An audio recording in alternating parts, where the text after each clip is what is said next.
Funfiltered podcast. All back. Welcome back. As usual, I am joined by Sam. Hello. And Jordan. Hello. It is absolutely sweltering, inside and out. So we've got the window open while we record. So if you do happen to hear kids in the background, or cars, or buses, or anything like that, Deal with it. Yeah, that's your problem, not ours. Right. Me and Sam decided that to counter the sweltering weather, we would both wear all black. Yes. Because we were in a fighting mood today, I Yes. assume. I mean, I'm assuming that black isn't...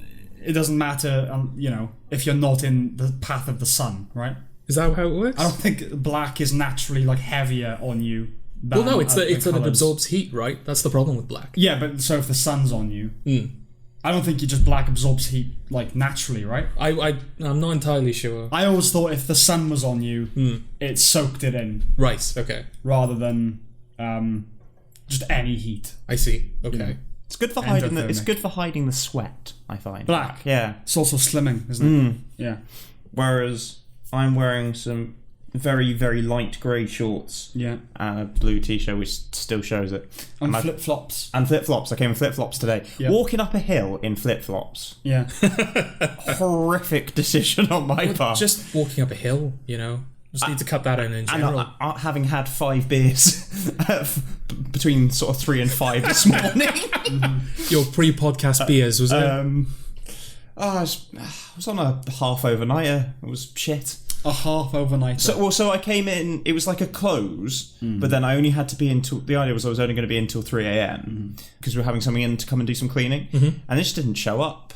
Oh, so right. I'd made a list of things I was going to get on with. So the ice machines at work needed cleaning. So Clean the ice machines, clean the counter, drink the beer, that kind of stuff, is it? Well, just clean the wines, check that they're all right. But yeah, so I'd sent myself a list. So they'd unplugged the ice machine so I could clean them, so that had all emptied out and everything. So I might as well fucking do it then, seeing as I'm here and I'm not really helping with the clothes. So the beers were a reward? Yeah. Okay. What do you do? What's the protocol when you decide you're going to have a few beers after work? Do you pay for them? I put them through beforehand. Oh, I see. Okay. I put them through because I've had to cash most closes I've been on this last week. So yeah, at the end of the night, I'll ask anyone if they want a drink. Okay. And then put through some myself usually. I see. It was more the expression half overnighter.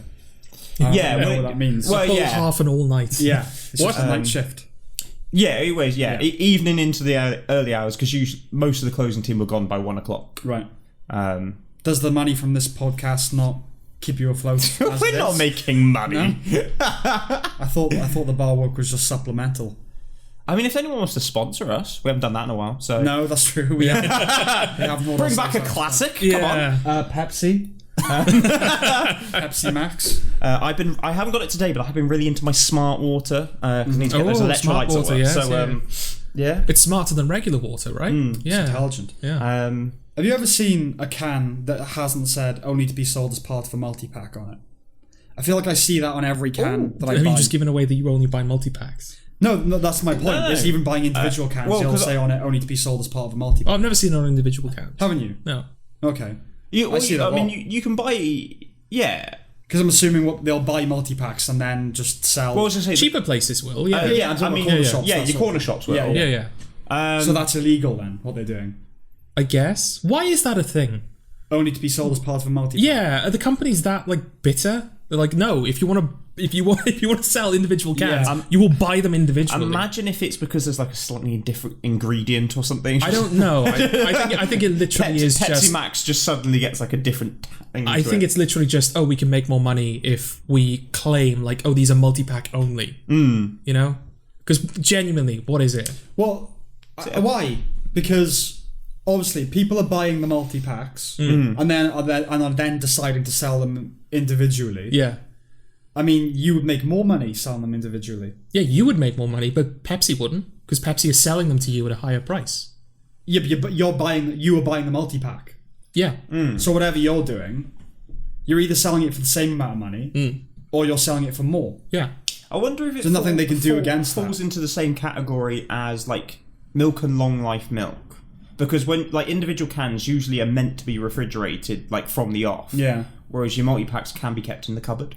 I'm assuming it's just to differentiate the factories. There are cans that we distribute as part of multi-packs. I tell you what, Pepsi, because we know you're listening. Hit us up. Give us the information and sponsor our next video. Yeah. Pay us to make excuses for you, Pepsi. Pay us so that we don't just do this promo for free. Yeah, I'm just trying to think. There must be a logic behind only to be sold as part of a multi-pack. Pepsi, do not sell them individually. Because you can't... It's not like you can buy them and then sell them as part of a multi-pack. Because you've got to open the multi-pack. Yeah, you ruin the multi-pack as soon as... Yeah, as soon as you take one out. So I don't know what that's about. Is it just like... So as a consumer, you go to a corner shop and go, oh, they shouldn't be doing that. Oh, this place isn't proper. Yeah, I then refuse to buy I knew it wasn't proper because they put the cat food next to the milk, but now I really know this place isn't... Do they distribute cans to be sold individually? They must do. Yeah, they do. Yeah, for You see it less common with Pepsi. I think Coca-Cola is the main one to do. It must be that then, just for them at the warehouse to differentiate it, right? Because I don't see what other benefit can be derived. No, I stand by Pepsi are making more money off. How? Explain it to me. Well, because if you can sell a multi-pack, which are usually cheaper, because that's the point of selling things in bulk, is that you make them slightly less expensive, so people will fork out more money overall. Whereas if you sell, because like in a multi-pack, say for example an individual can is 60 pence. Yes. The price of a multi-pack, the cans will be 40 pence. Right. But rather than spending £1.20 on 2 cans, you're spending £3 on 6. Yeah. So you're spending £3 instead of £1.20. Yeah, but you're losing more cans, aren't you? No, but the more money is going to Pepsi in like one installment. But not by unit though. No, but they're obviously accounting for that. They're obviously like, right, what's the minimum? What's the minimum we can charge for a can? That will be our biggest multi-pack. I'm sure price. it's fiscally sound. Yeah, but I'd like to hear why they. I tell you what, I'm just thinking, because we sell Pepsi and work. Yeah. I'm going to check those boxes and see if it says not to be sold. Oh, I'm sure it will. Well, how does it work with Pepsi? It's not going to matter. We get like a big box that gets connected up and then goes through. Oh yeah, is it cans that you have to like uncan? No. It's just a box of Pepsi. It's a box with a bag of Pepsi in it. Yeah, because I remember when I worked for Tesco's very briefly just after I left school, and we obviously. You work for a company like that, you got to watch all the stupid corporate. This is how our company makes you feel like you're a family, and they just have this massive bag of wine. Yeah, it's like several ton bag of wine that they just put on a boat, bring it over, and then they bottle it in the country. Yeah, but it's just a massive like oil tanker sized bag of wine. Yes, gets brought over to the country. Well, with the Pepsi bag, it's not like you can sell those any other way. Right? I'd buy a bag of Pepsi. Yes, I'm saying you couldn't distribute it. Katie, how much are you charging for your bags of Pepsi? Yeah. So it comes in a bag in a box. Yeah. How big is the box? I'll say the size of your laptop square. It's not that big, then. No. I'm actually disappointed now. Yeah, I imagine a bit like a trampoline of Pepsi. Yeah. No, but it's annoying because they deliver like several of these boxes. Yeah. So we've just got a shelf just like full of... Or you just have the Pepsi room where the room is literally just full floor to ceiling of Pepsi. Yeah. And you just got a big tap in there. I honestly, I wish, because it's in the gas room in our cellar. I honestly wish it was that much easier, but it all just sits on a fucking shelf. Oh, okay. So it's a bag of Pepsi, and then it goes through a cooling tank. Yes. Okay.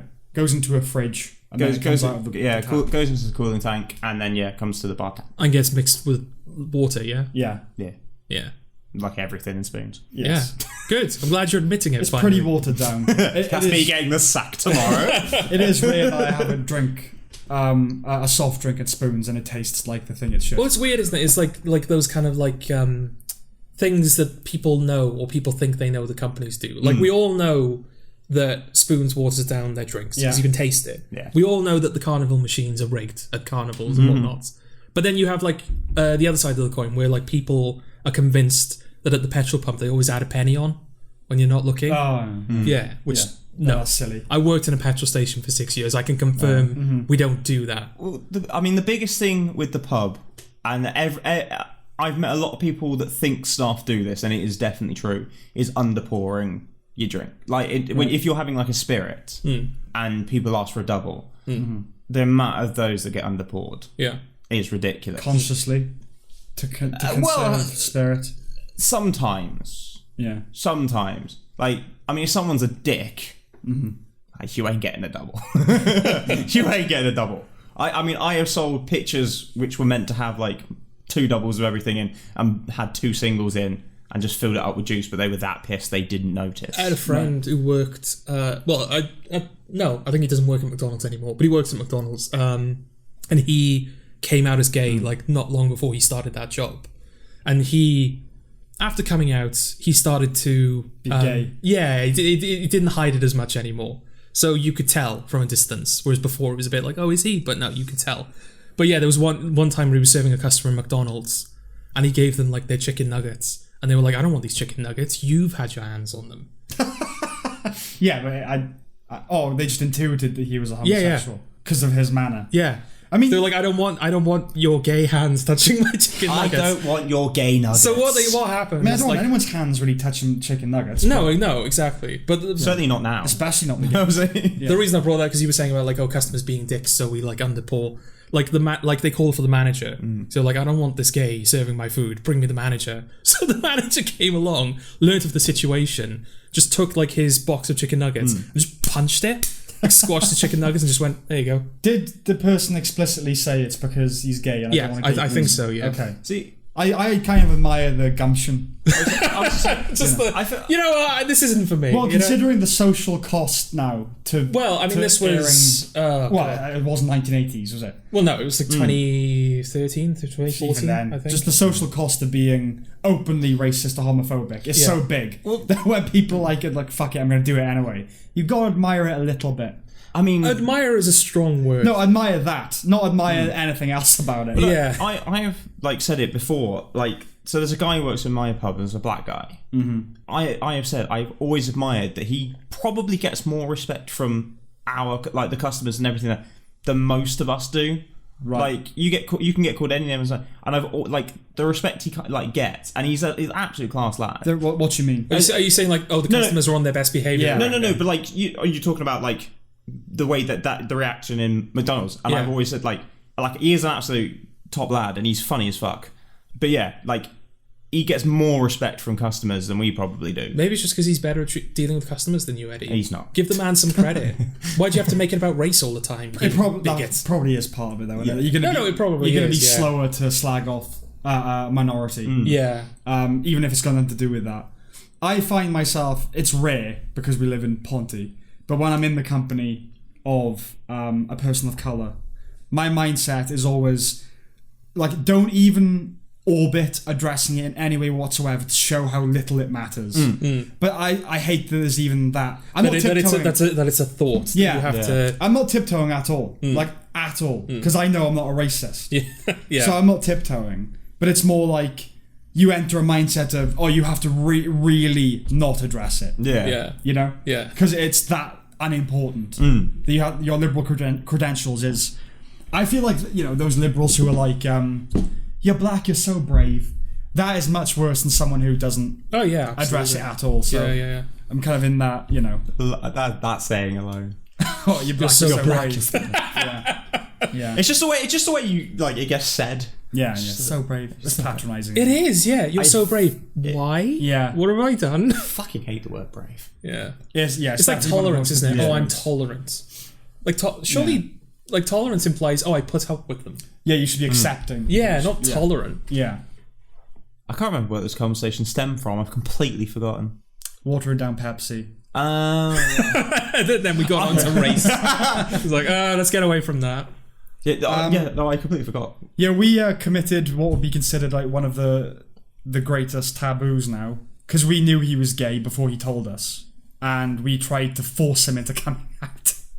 No. What Sam did, right, is I don't know who we're on about. You don't know this person. Yeah. Oh, right. A friend We of went ours to from school with school. him. No, what happened? He was a very close friend of mine in school, and then as like the years went on, the group sort of grew to include like Sam and everyone. And Sam walked in, just went, "Come out." No, did he tell you? Is that how you found out, or did you? No. We knew before he told anyone because he was just acting weirdly, and then God, I can't remember the specifics of it, but there was something around another student who was gay and a sausage roll. Oh, right. Okay, I vaguely remember something about like sausage roll. It was like a code word. Becoming a code word. Yeah. You put their dick in a sausage roll. No. It became a code word, right? It's Yeah. one of these like Chinese whisper. Who can't say that? Chinese whisper sorts of things. And then sausage roll became this moniker. Yeah, I think it was like a code word for "I'm up for it if you're up for it." Yes, that sort of thing. And and our friend had messaged this. I think saying sausage roll or something like that. Right. Testing the waters. So I kind of knew. And then when you paid closer attention to him, he was slightly. Yeah. He was never like flaming, as they say, but he was fairly effeminate. Which I think when he was younger was written off as like being a beta. Well, I mean, he comes from a family where he has like 8 sisters. Yeah. He's a ridiculously feminine family. Yes, but he was very like, kind of textbook, not to insult, but you and him were textbook nerds, weren't you? Yeah, I'd say so. Yeah. Like this other guy was. Let's give him a handle. Let's come up with something. Casper. He was very white, Eddie. Casper was very, very pale and very slight, and like if he sneezed, he'd like die or something. One of those very frail and fragile. You better not have been out for the last few months then. No, exactly. But when you pay what you initially wrote off as being kind of a beta male, anorak sort of thing. Yeah. Then when you got older, it's like, oh, maybe it's that. So yeah, no, we knew, but then we were trying to get him to come out, not as like a ha ha ha, just as it was clearly uncomfortable. Yeah, let's sort of with it. Yeah, I think your idea was like, oh, let's help him along. But Sam, being the very caring and sort of like delicate person that he is, because I didn't know about this. I didn't know until he told me basically that he was gay. Caring and delicate. Well, let me tell you the story. It's because I did. Yeah, so I didn't know, but obviously Sam knew, and Sam had to find a way of telling me. So Sam's solution was to go, Joe, do you think Casper's gay? To which my response was, no, I don't think he's gay. No, bet you 20 quid. But in the next 3 months, I forgot about within the next 3 months, he comes out as gay. And of course, genius. Being the guy's best friend, I fucking love it. Being the guy's best friend, I was like, yeah, all right, I'll take that bet. He's obviously not gay. I lost that bet. I fucking love it. Oh, I forgot about that. That's why you were. Actually, I think that's why you were trying to get him to come out so quickly, because you were on the clock.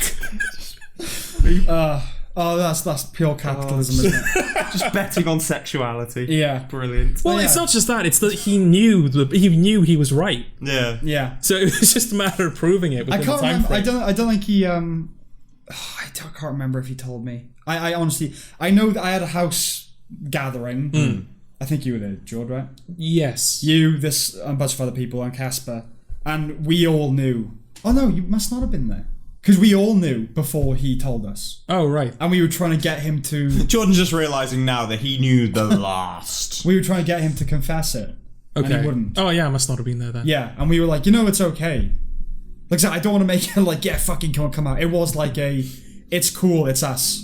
But I don't think he did that day. But maybe a couple of days later, he was like, okay, yes, I am. And then I must have made the bet with you. Yeah. Yeah. But he didn't want to tell you, did he? No, he didn't. No. Because he thought that... So, I feel this podcast's probably not the best reflection of how we are in the real world. It depends, Sam. Because... I feel like... Yeah, that's Sam. What now? The way I am on the podcast. To a degree, yeah. Yeah, but no, this guy felt comfortable telling me, but he didn't want to tell you, his best friend, because he thought you were a homophobe. Yeah, I don't know where that came from. I mean, that's been a theme throughout this podcast, so... Yeah. Homophobe. Yeah. Was it that he thought, like, oh, Jordan is a homophobe, or he was worried that I was? I get that, I guess. Worried enough that it was a genuine possibility that he didn't tell you, right? Yeah.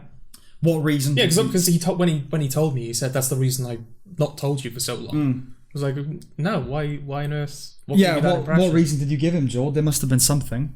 Where there's smoke, there's fire. I mean, that was a dig at you, Eddie, in case you didn't. Yeah. I know. Yeah. It was a dig at the phrase. I mean, Eddie didn't invent it, did he? No, but Eddie used it. Yes, on the last, one of the last podcasts, and you went, no, that's bullshit. Yeah, fair enough. Yeah. No, I don't remember the conversation really. I just remember being told, and then looking at you, and you were laughing. you give me the 20 quid? Yeah. Okay, good. No, I'm man of my word. Yeah, that's right. I wasn't happy about it. No. I fought you on the matter. Yeah. But I think I gave in the end. Yeah. I mean, it's not cheating, is it? I mean, I didn't... Wow. No, it's not, is it? Like, I just bet you will come out in 3 months' time. I just didn't give all my information away. Yeah. It's only fools and horses, isn't it? Don't gamble because you never know where the cards are stacked. Gambling's fun, though. I do like a bit of gambling. Yeah. I wonder why. Yeah, why? Why did he think you were... I don't know. I don't want to like air his dirty laundry too much. We don't know who he is. On the podcast. No, but he knows. So if he ends up listening to this, I don't want him being like, oh, he's just saying everything. But I do know that, like, because he was the only boy of, like, 9 children, I think he was worried about his father finding out. Yeah. Because his father is, like, Valley is, like, man's man. He's a bloke. So I think he was really worried about how his father would... So I think maybe it was that. I'm not trying to find excuses, but I'm genuinely... I'm genuinely, like both of them... I can believe that. Both of the men in his life, he was like, oh, they're both, like... If they react badly, then I don't really know what happens to me. His father was accepting, though, wasn't he? Ultimately? Very accepting. Yeah. It's a shame because we're not friends with him anymore, just because tectonic drift and all that. Yeah. It's because he was gay and Jordan didn't like it. No, that's the tragedy. I mean, we'd have much more social license on this podcast if we actually still had him as a friend, because he would be our one gay friend. Well, not just that. I liked him. We all like. Okay, all right. Okay. I just want a box ticked in my post. Right, I see. Okay. And you say this isn't an accurate reflection. This podcast isn't accurate of you. No, you would have been. We don't have any friends of color. No. We don't have any gay friends. No. We've got bisexual friends, but every fucker's bisexual. No offense. Fair enough. So that they don't count. We've got no liberal credentials. I'm trying to think if I have a gay friend. Do we need that? You do. Well, I don't know if you call him a friend. What? Do we need liberal credentials? Yeah, well, I mean, no, we don't. No. But I think to a lot of people it would make us seem more palatable. I can't tell which person you were talking about, because two came to mind. That's not No, I'm just saying, like, in general, I don't like that, oh, I've got a gay friend, right? No, black. I hate that. Well, in what way do you hate it? Just I obviously don't hate having people of colour as friends. I mean, like, I don't like hate people of colour. Yeah. Oh, I have like a Mexican friend, or I have a gay friend, or I have a black friend, or whatever. It's like, oh, that means that I have, like, that's like a card in my pocket that I can use later in a discussion. Well, I can legitimize my point by saying that a person of colour occasionally exists within my vicinity. I agree. By choice. I agree, and I disagree with you. I disagree with having it as like a part of your identity. It's well, it's not just like for what it does for you. I think it's unfair to the other person. No, that they're basically a tool in your arsenal. This is what I'm saying. I disagree with it in that level that you're accessorizing with all these people, and it makes you feel that you're a good person. Yeah, that's bullshit. However, I also think, similar to Where the Smoke This Fire, a well-worn fallacy at this point is when people say some of my best friends are gay. I'm not homophobic. This idea that is laughable, and that, oh, come on, that's the go-to cliched. I think that's a pretty good defense, actually. If you say, I'm not a homophobe, some of my best friends are gay. That's a good sign that you're not a homophobe. Well, it's not just like, oh, I'm willing to hang out with gay people. It's the gay people are willing to hang out with them. You hate black people. Yeah, no, some of my best friends are black. Yeah, but that's now like that's a meme of like, oh, what racists say. Yeah. Well, no, that's a good fucking metric of whether you're racist or not. One of my friends who like fell out with a black friend of his. Yeah. Because he wasn't posting enough on social media. He was like, "You're literally my friend." yeah. Like, do you think I'm covertly? Yeah. Like, he clearly had never been racist to her. Like, you would know if I'm racist, although we've just proven that, like, best friends may not know whether their best friends are homophobic or racist. Yes. Or, But they do this, don't they? They memetize a bunch of, like, solid arguments so that they become so well-worn. Yeah, so they can't be used. Yeah. But it's a good argument. It's genuinely good argument. It's like, I don't see colour. You said the thing. Well, no, I don't see colour. Yeah. It genuinely doesn't matter to me. It doesn't matter to me. I mean, I do see colour. That's stupid as well. Is it black that's technically not a colour? Yeah. Yeah. Yes. Yeah. Because obviously, black people aren't black.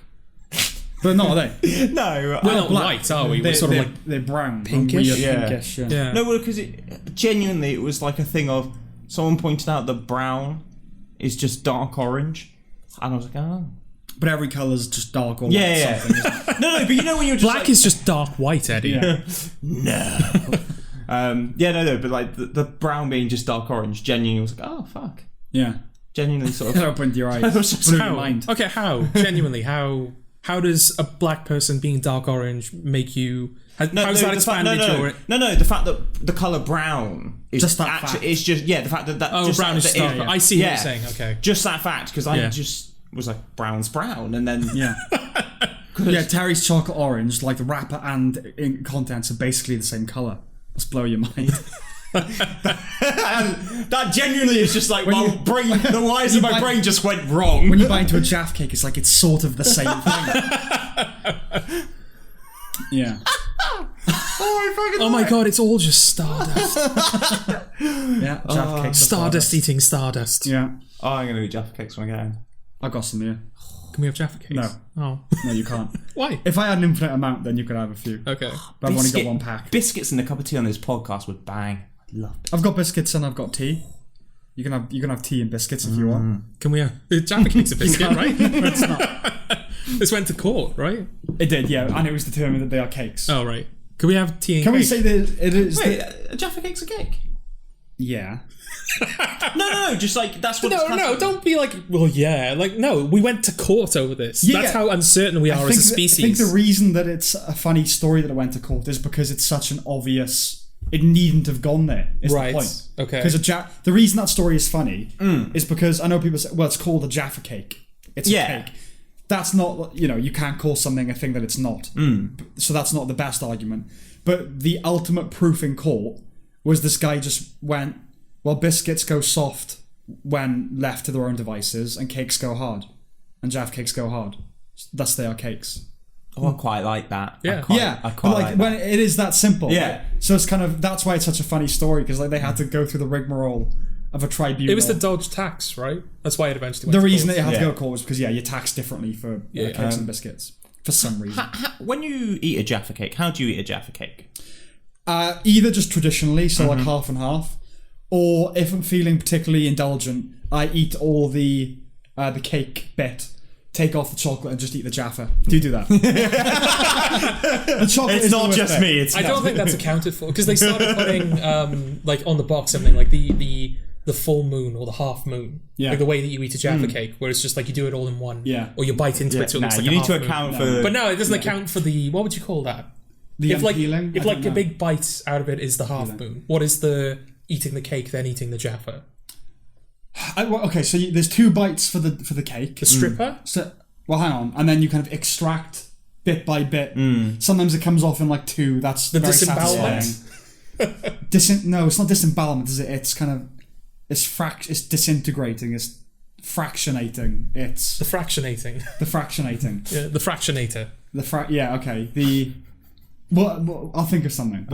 Let's come up with some possibilities. Jaffa cakes, the fractionator would probably work on an advert. Yeah. Yeah. I think you could have it. Because what do you do? It's not, because disemboweling. It's literally visceral, isn't it? So this is methodical. I think if you're a cake, what you're describing to do to a Jaffa cake is pretty visceral. Yeah, but not this though, because this is methodical. You're taking it apart. Oh, I see. What's the word when you take machinery apart? You are Assembly. Yeah. There you go. The disassembly. Okay. That's what it is. The disassembly. Right. The disassembly. The disassembled. Yeah. As in like elite. Disassembled. As in consumption. All right. Eat. Eat. I see. Okay. Seeing as we've... I like my elite thing though. I think that's. But it doesn't say anything about what you're doing. No, but it's the implication of it. Like you're shoving elite in there because it's the best way to eat Jaffa cake. But how would it be incorporated? Assemblite? Yeah. Well, it's how you said it, but I mistook eat for elite. So instead of EAT, it would be ITE. Assemblite, as in elite. Elite. Assemblite. Oh, I don't like that. Okay. I'm gonna stick to assemblite. Who does the puns on this podcast, Sam? Yeah, I know that, but who does the best ones? Pun war. Shade! The Panic Wars. That's reference to the Punic Wars. Is it? First reference to the Punic Wars we've had on this podcast. Can we say First of many, I assume. First of many.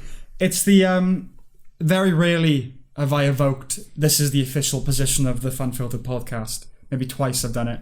Can we say it's the official position of the Funfiltered podcast that Jaffa cake is a cake? Yes. No.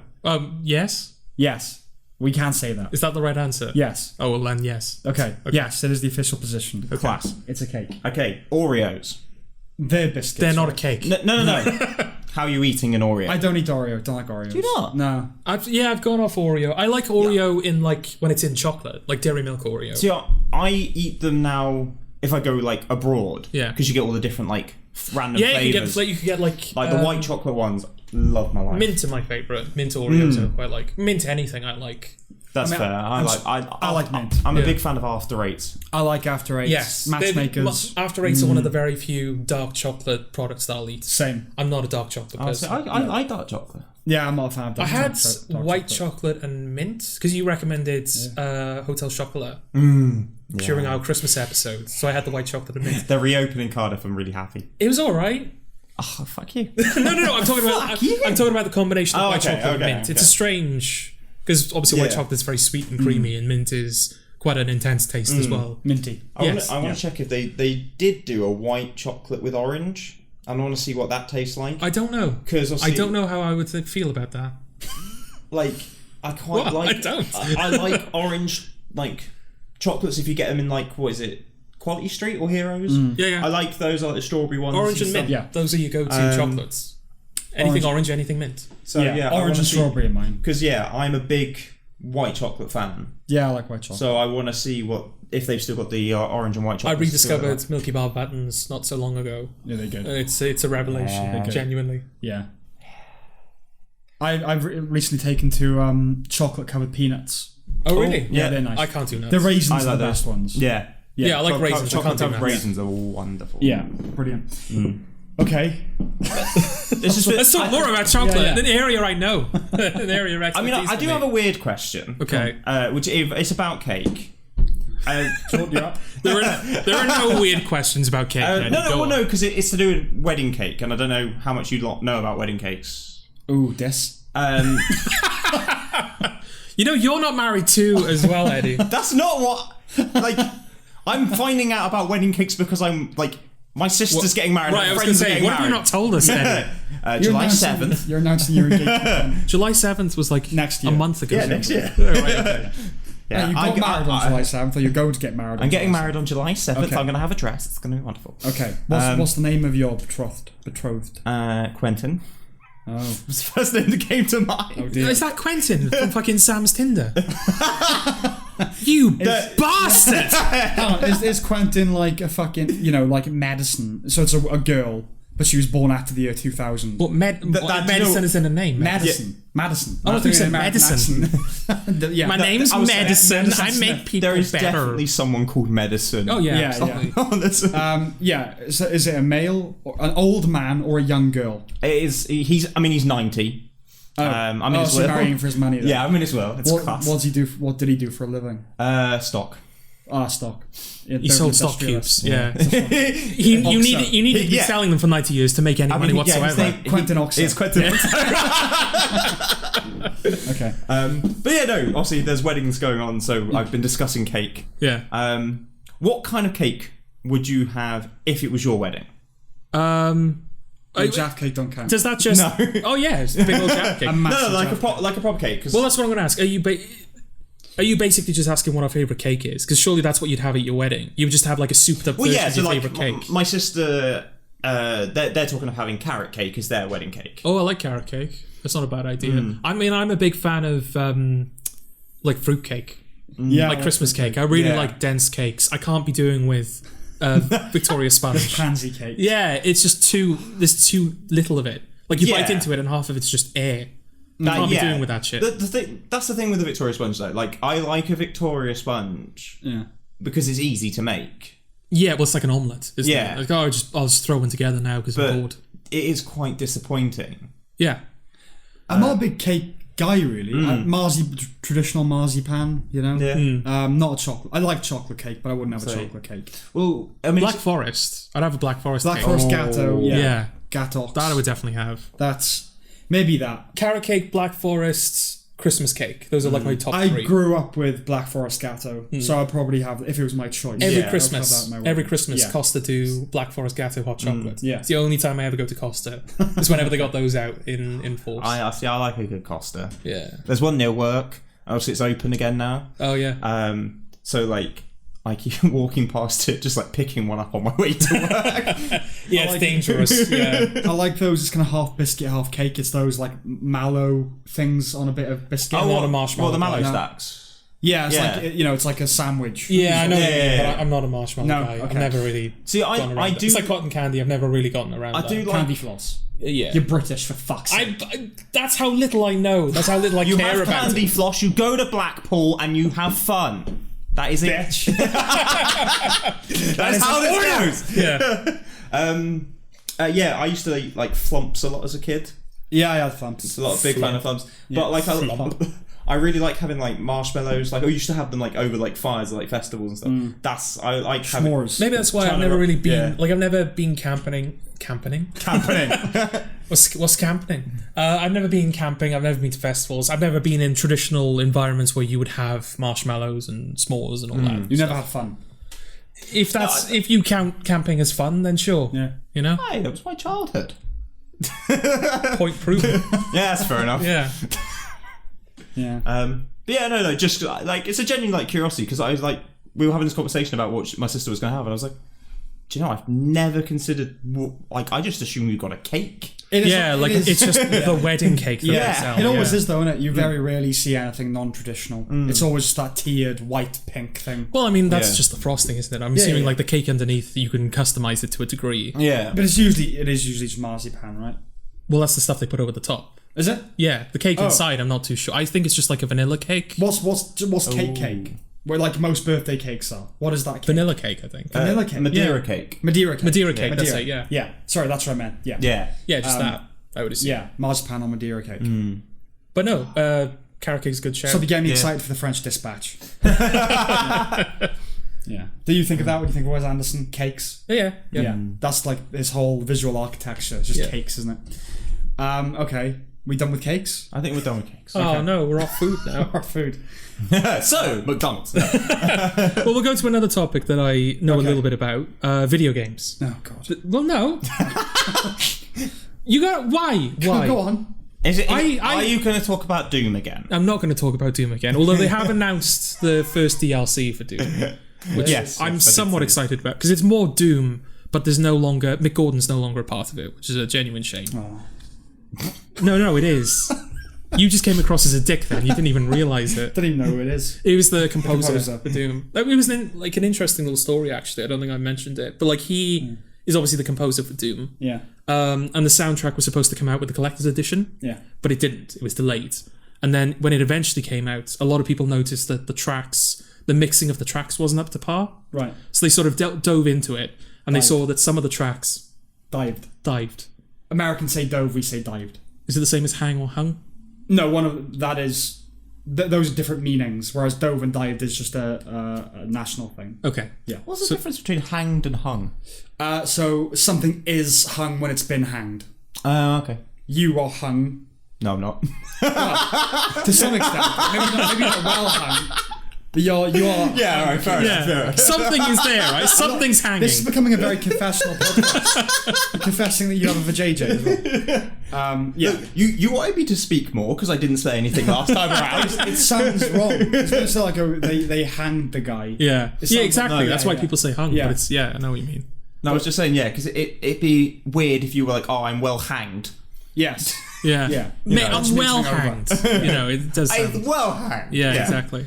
Right, go on. Yeah, so they went into the tracks and they noticed that the dynamic range for some of the tracks wasn't really there. Mm-hmm. That basically means that like if there's little dynamic range in a track, then basically everything sounds the same. It's sort of at the same level. Dynamic range is things are louder, things are quieter. There's a better mix. Mm-hmm. So they inquired about it, and Mick Gordon said, there are some of the tracks, I only mixed a handful of the tracks, and they are the ones with the best dynamic range. The rest of it was done by Bethesda, who were the company who published Doom.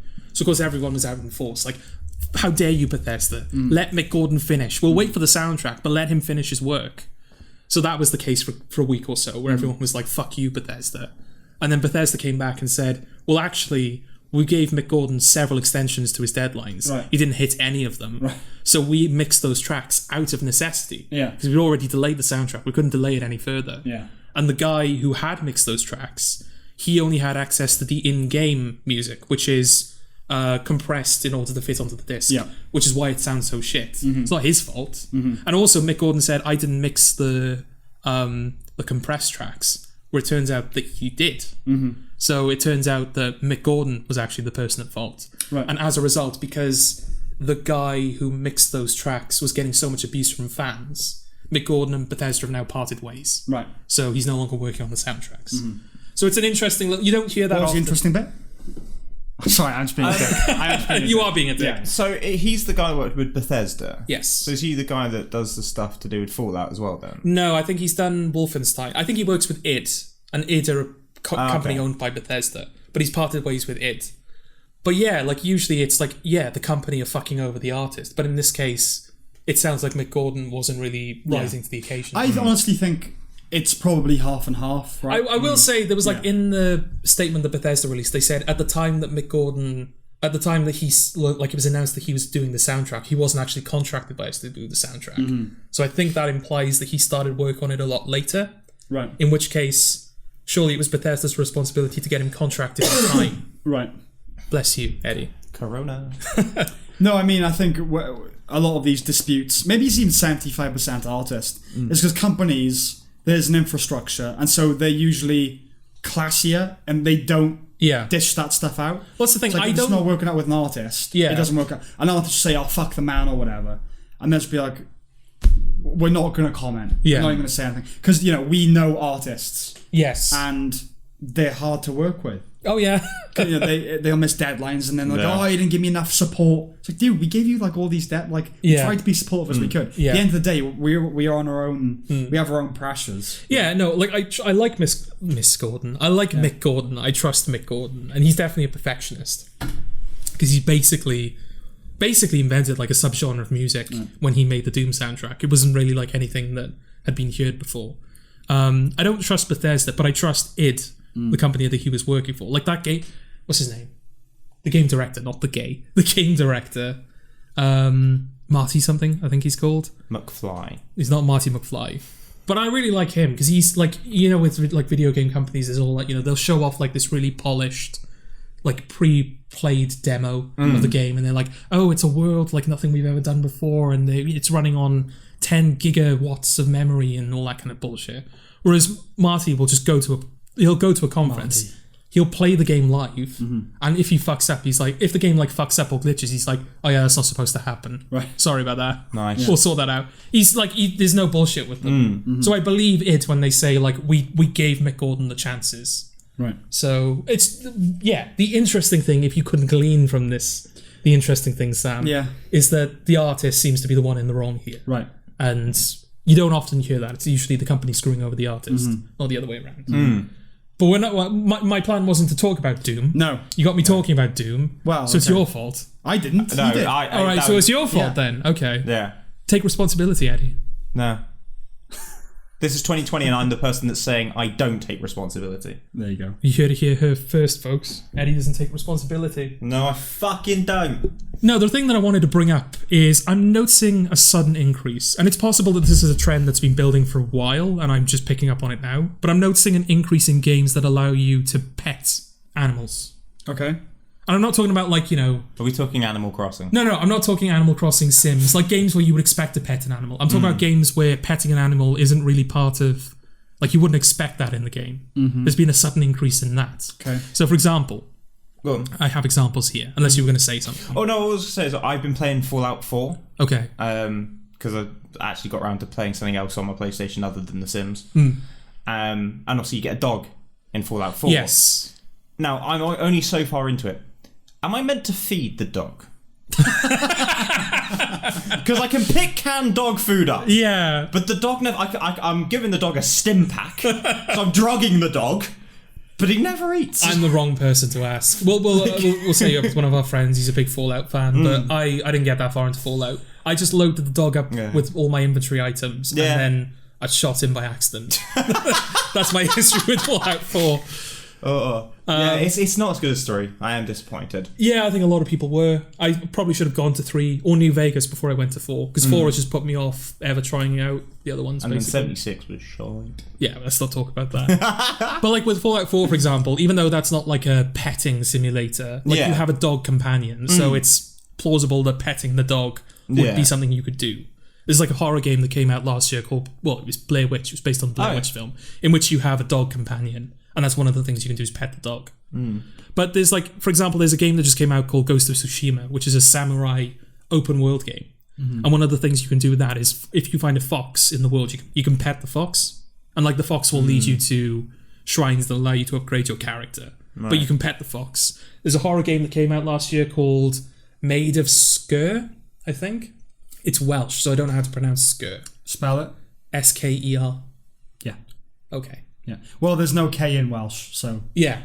In the Welsh language, there's no K. No, I know, but it's made by a Welsh company, and it's based on Welsh folklore. Okay. So I don't know. But it's called Made of Skur. Yeah. That's like a first-person survival horror game in which you're escaping all of these demons. You can pet a dog in that.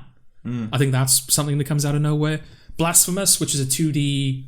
side-scrolling Dark Souls style game, which was released last year. They've recently added an update that allows you to pet a dog. Paper Mario, the Origami King. There are chain chomps in Mario.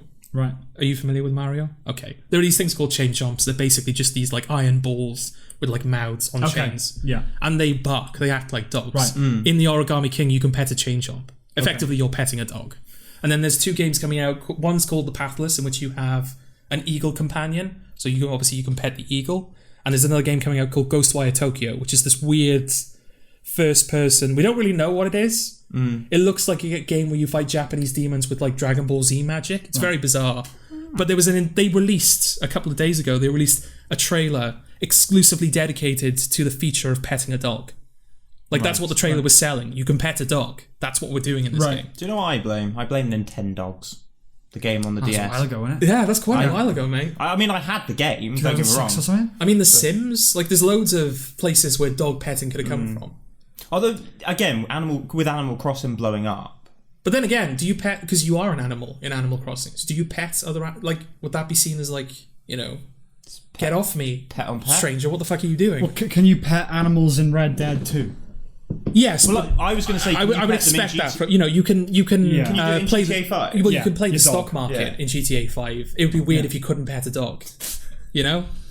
To be fair, I was to say, you can drive a car into the sea in GTA 5. But yeah, what do we think? Firstly, do we approve of this feature? Do we approve of being able to pet animals in video games?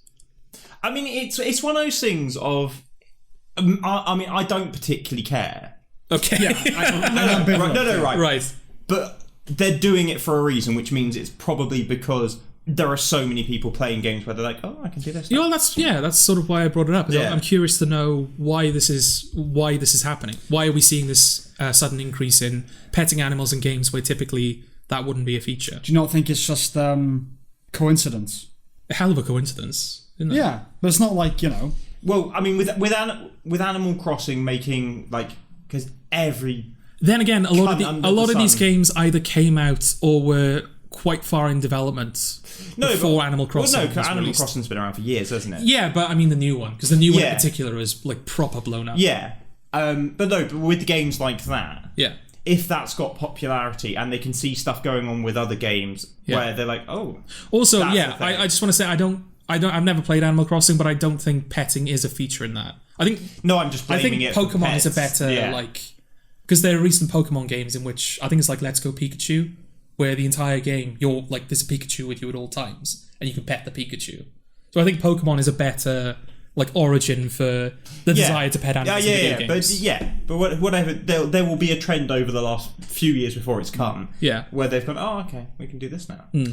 I'm going to say that it's nothing to do with, there's no reason why this is happening. Like, back in 2015, a thing happened. I don't think it's anything like that. I don't think there's that kind of explanation. I think it's probably just if there are games with animals in it, they're going to make it a feature that you can pet the animal. Okay. That's one thing.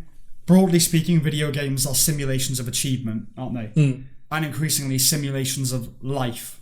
And so they're just trying to make it as real as possible. I guess. Yeah, I understand that. And there are certain them. contexts in which that makes sense. Like Ghost of Tsushima, you have to follow the fox. Yeah. So yeah, we'll probably program a thing where you can pet the fox. But like Ghostwire Tokyo, we still don't quite know what's going on there. It's a bit like Death Stranding, where it's like, I'm not quite clear what this is supposed to be. But the dog petting seems completely out of place. Like the entire game is just a fast-paced, kill the demons, and then all of a sudden, you can pet a dog randomly. I think it is just that. It's like if there are going to be animals in it, it's like in GTA you can watch TV. Does nothing. Yeah. There's nothing connected to it. But I suppose my point is that Ghostwire Tokyo seems like a far more linear experience. GTA, again, like in Red Dead, your horse shits. Yes.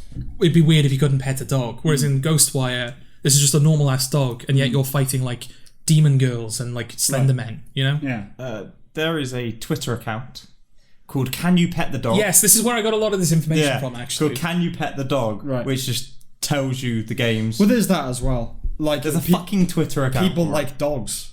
They do like that's dogs. true. I mean, I love dogs. Yeah. So, if there's a dog in the game, they want they're so cute. It's like if, in season 3 of The Mandalorian, when it's more interactive, you're going to be able to pet Baby Yoda. I would say, to be fair, on Fallout 4, I accidentally killed my dog and did go back so it was alive.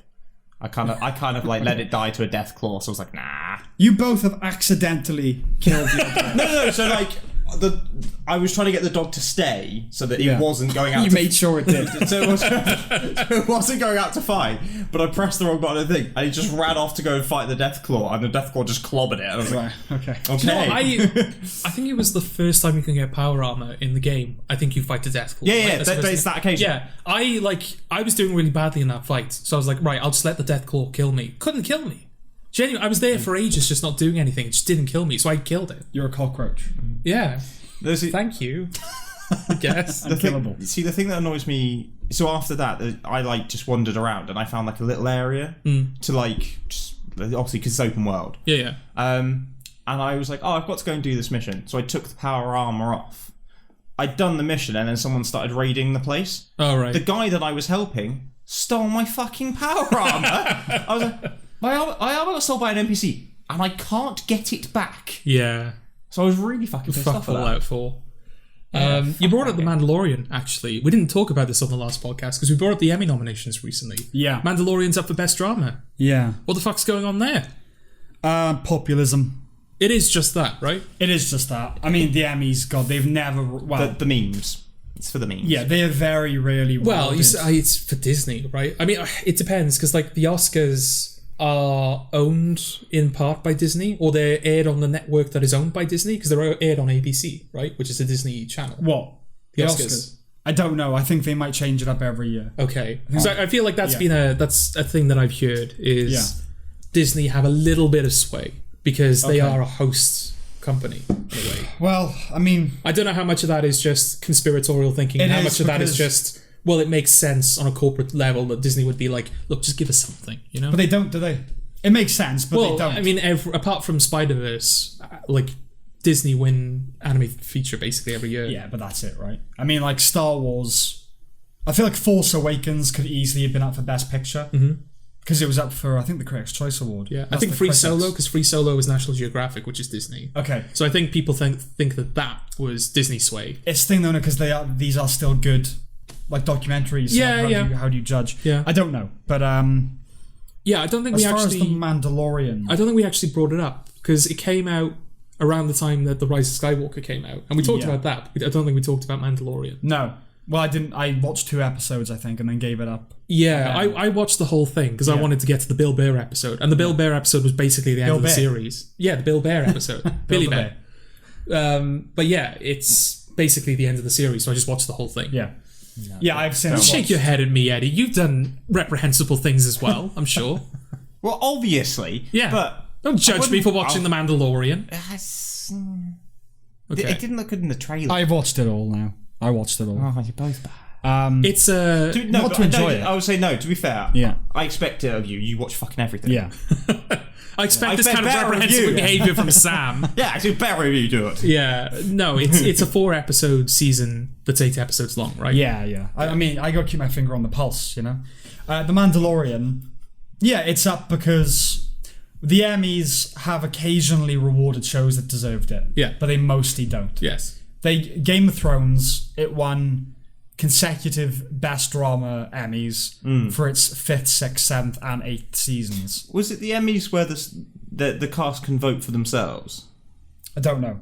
Because there's one of them where you've got like the actors brand. I think actors vote for actors, writers vote for writers. Well, just because whichever one it was where they were all up in like the final series for the cast of Game of Thrones, but they all voted for themselves. Oh, I don't know. I mean, like that wouldn't get you many votes when you think about it, but I know what you're saying. Yeah. Yeah, the final season of Game of Thrones, like Alfie Allen, like everyone. Yeah. Here's the few trends. They all voted for themselves. That's how they got up. Oh, no, they submitted themselves. Yeah, that's what I mean. Yeah. Because the show wasn't going to do it. Yeah. The network wasn't going to do it. So they all submitted. They paid for their own submission and then got nominated. Yeah, like Gwendolyn Christie. Yeah. Yeah. That's what I meant. Yeah, the Emmys have occasionally awarded shows that were good, but mostly the last 4 seasons of Game of Thrones are its worst 4 seasons. The first 4 seasons are peak, that is Game of Thrones. And then, in my opinion, the 6th was okay, but 5, 6, 7, they're like not great seasons. And especially 8. Was season 8 of Game of Thrones really the best season of drama that year? No. They pick shows that they like and then they just keep rewarding those shows year in, year out. They kept rewarding House of Cards way in, like, past its expiration point. Yeah. It's the same shows every year with occasional, the Americans got through. But it's rare. Yeah. The best shows of the last 5-10 years, Breaking Bad accepted, they've ignored in the categories they deserve to be in. Mr. Robot, Rectify. I'd say Better Call Saul's up for stuff. Yeah, that's up for stuff. But that's one of the ones they like. Yeah, but so like every season of that. But like Jonathan Banks isn't up. He isn't. Yeah. But Giancarlo Esposito's up. Yeah. Also for The Mandalorian. Yeah. In which he's in literally 1 episode. Guest actor. Yeah, but still. Yeah, I know. Fucking Better Call Saul. Yeah. You know. But it used to be we've got 6 nominees for Best Drama Series, 6 nominees for Best Comedy. And then every category from lead actor to writing would have 6 nominees in it. That's gone up to like 8 or 9 at an average now, which is just too many. And instead of being, the rule kind of used to be, right, Breaking Bad gets 1 every year. Oh no, sorry, Jesse is the one you get every year. Yeah. But then 1 extra. So you're allowed Gus for season 4, you're allowed Mike for season 5, and then the thinking was you were going to get Dean Norris for the last stretch. That used to be the rule, that you get 1 or 2. 2 in a category was excessive. Yeah. But now every category is 3 or 4 nominees from the same show. Yeah. Succession has got like 3 people up for Best Supporting Actor. It's just ridiculous. I mean, you could sort of understand it. This wasn't the case, but if you had a show like The Sopranos, for example, in which pretty much most of those actors deserve to be up. Yeah. Like, fair enough. And also there was less on television. There was certainly less worthy on television. Yeah. But we're in an age now where most television is sort of at the same level. So it's weird that the same shows are being, like, everything is being awarded to them. Well, look at The Sopranos. I mean, Michael Imperioli was up every season. That was kind of it. And Joe Pantoliano won 1. Yeah. But that's sort of it. Like, you weren't allowed multiple nominees in the same category. It just wasn't a thing that you did. I think that season 3 of The West, this is really geeky inside baseball stuff, but the 3rd season of The West Wing, I think 4 of them were up for Best Supporting Actor, and that was a fluke freak. Oh my god. Yeah. How has that happened? But now that is the default now. The norm. That is a shame. But yeah, The Mandalorian is up for the same reason. It's because people watch it. Yeah. And it's Stranger Things. Like, its first season. Do you remember, was it Barb? The friend that got taken to the Upside Down. She became a fan favourite because of her kooky look, I guess. I hate Stranger Things. Yeah, so do I. Do you know what I mean? She was like an unconventional... Yeah. We like Barb. It's a shame what happened to Barb. Yeah. Like, because she gets killed so graphically and violently. Yes, It's like, oh my god, Barb. It was like a meme. And she got nominated for Guest Actress. I think was the idea as well that, like, Barb isn't the type of person you kill. So it was it's a revelation that they killed her. Yeah, it's not a revelation, but like a surprise. It's that guy in Mr. Robot, the one you feel sorry for, Bill or whatever his name is. You know the guy, the really sad guy in Mr. Robot? Oh god, no! Why do you have to remind me of him? Oh, that's horrible. I know, but like she was Steel that. Mountain, right? Steel Mountain, yeah. Yeah. She was that. Yes. And the reason she was up for an Emmy is because everyone watched it and saw the memes. Yeah. That's what the Emmys are. I would say, what is it with American shows though? Like we just talked about, like Game of Thrones. Yeah. Good 4 seasons. Solid. Yeah. Yeah. Even to an extent, like Big Bang Theory, it's decent for like its first few. Yeah. Dexter, first few years were good. great first 4 seasons, then it just went downhill. Yeah. So what is it with America? Well, they have more money. And so they don't... I was going to use American Horror Story as a prime example. West Wing. Great 4 seasons and then it went downhill. Yeah. You know, I don't think American Horror Story was good after season 4. I agree. Yeah. It's because... Freak Show was down a peg. But after that, it just became unwatchable. Yeah. Hotel is unwatchable. Hotel is just an advert for like an S&M Tom Ford thing. No. It's ridiculous. Lady Gaga. It's just all costumes. I don't know why 4 seems to be the cutoff. I don't know why that... Because that is a trend. It looks like they've got too much money. So something successful, they're gonna make more of it. Yeah. Whereas over here, 2 and done. Maybe 2 series. Maybe 3. Yeah. Increasingly now, I think because we're getting a lot of the American money, you get multiple seasons of things. But The Office is 2 series. Fawlty Towers is 2 series. Scott Marenghi is 1 series. Yeah. Well, like the In-Betweeners was 3. That was 3. Yeah. Yeah. Little Britain was 3. The most popular shows get like 3 series. And so it's easier to maintain the quality. Yeah. I mean, it's hard. Keeping writing good is hard. Oh, no, yeah. You know, I completely get that. But that's where I don't get with the Americans, because they do, like, 22-episode series. Not as much anymore. Not anymore, No, but, like, they'll do 22-episode series of 10 series, and it's like, right. Yeah. We do 6-episode series, and we stop them at 3. Yeah. You get more in 1 season than we do in 3. Like, I mean, that's why it's all the more impressive when they are good. I mean, the first 4 seasons of The West Wing, you're talking 22, 23 episodes a year. Yeah. And one guy basically writing every episode. To maintain that high level of quality, that is unparalleled. Yeah, it does. Yeah. With the exception of the 9/11 special, which isn't even canon to the show anyway, No. It's all, like, consistently on a level. Yeah. You know? It's all great. Yeah. That will never be done again. No. That will never be like repeated. But I think that's what it is. I mean, I've always gone. I like 5. It's a nice kind of circular number. You know, like 3 and 5. I like trilogies of films, and I like 5 seasons of a drama. I think there's no need to go past 5. That's not to say that there aren't great dramas that did. The Shield being one of them. Yeah. Lost. 3 was a bit of a. There's enough content for 5 great seasons. Do you know what I mean? Yeah. So it's 5 seasons worth of good. Okay. Like there's no need to continue past. It's a drama. It's not a comedy. You can't just endlessly keep, enduring that story. I think comedy. There's no rule for comedy as long as it's still good. Keep making it. Yeah. There's no reason to. You can count on maybe like 2 hands how many great shows exceeded 5 seasons. Yeah. Yeah. When was The Simpsons? When did it consider? Where's the general cutoff point for The Simpsons? 8. Okay. Yeah. So that's a standout then. How many are they on now? 27? They'd be on 31. Yeah, 31. Yeah. Yeah. And it hasn't been good since 8. So I watched the first 8 seasons of The Simpsons. Because I was originally going to watch all of The Simpsons, because I'm me. But then I was like, I can't. It's just not possible to watch every episode unless you're an uber diehard fan. So I Googled, when does it stop being great? And pretty much every article said after season 8. So I was like, oh, thank God, there's a unanimity. Yeah, The Principal and the Pauper, right? That's where it stopped being great. Yeah. Because they just fucked up a character. Yeah. But so I watched the first 8. Great, it's up and down, but it's quite great. And then I just watched the newest episode, whatever the newest one was at the time. Whew. Oh, it's bad because the animation has obviously improved, but it's worse now. Yeah, because of that. And it's just like Bart's got a new app, and Lisa's like, and it's Jesus. it's just Bart tweeting, "Eat my shorts." Like, there's a lot of that though, isn't there? Going back to video games very briefly, Crash 4 has been announced. Crash Bandicoot 4. Right. It's about time, which is what? It's about time. That's the name of the new Crash game. That's the name of the new Crash game? Yeah. Okay. Because there's time travel in it, and also it's about time we had Crash 4. It's been a while. Okay. Yeah. Yeah, good. Title. Well done. Yeah. But like one of the animations, I think it's when you complete a level or it's like an idle animation, is Crash will take out his phone and take a selfie. It's like literally everything. Is it? Is it literally everything that we have to put this shit in?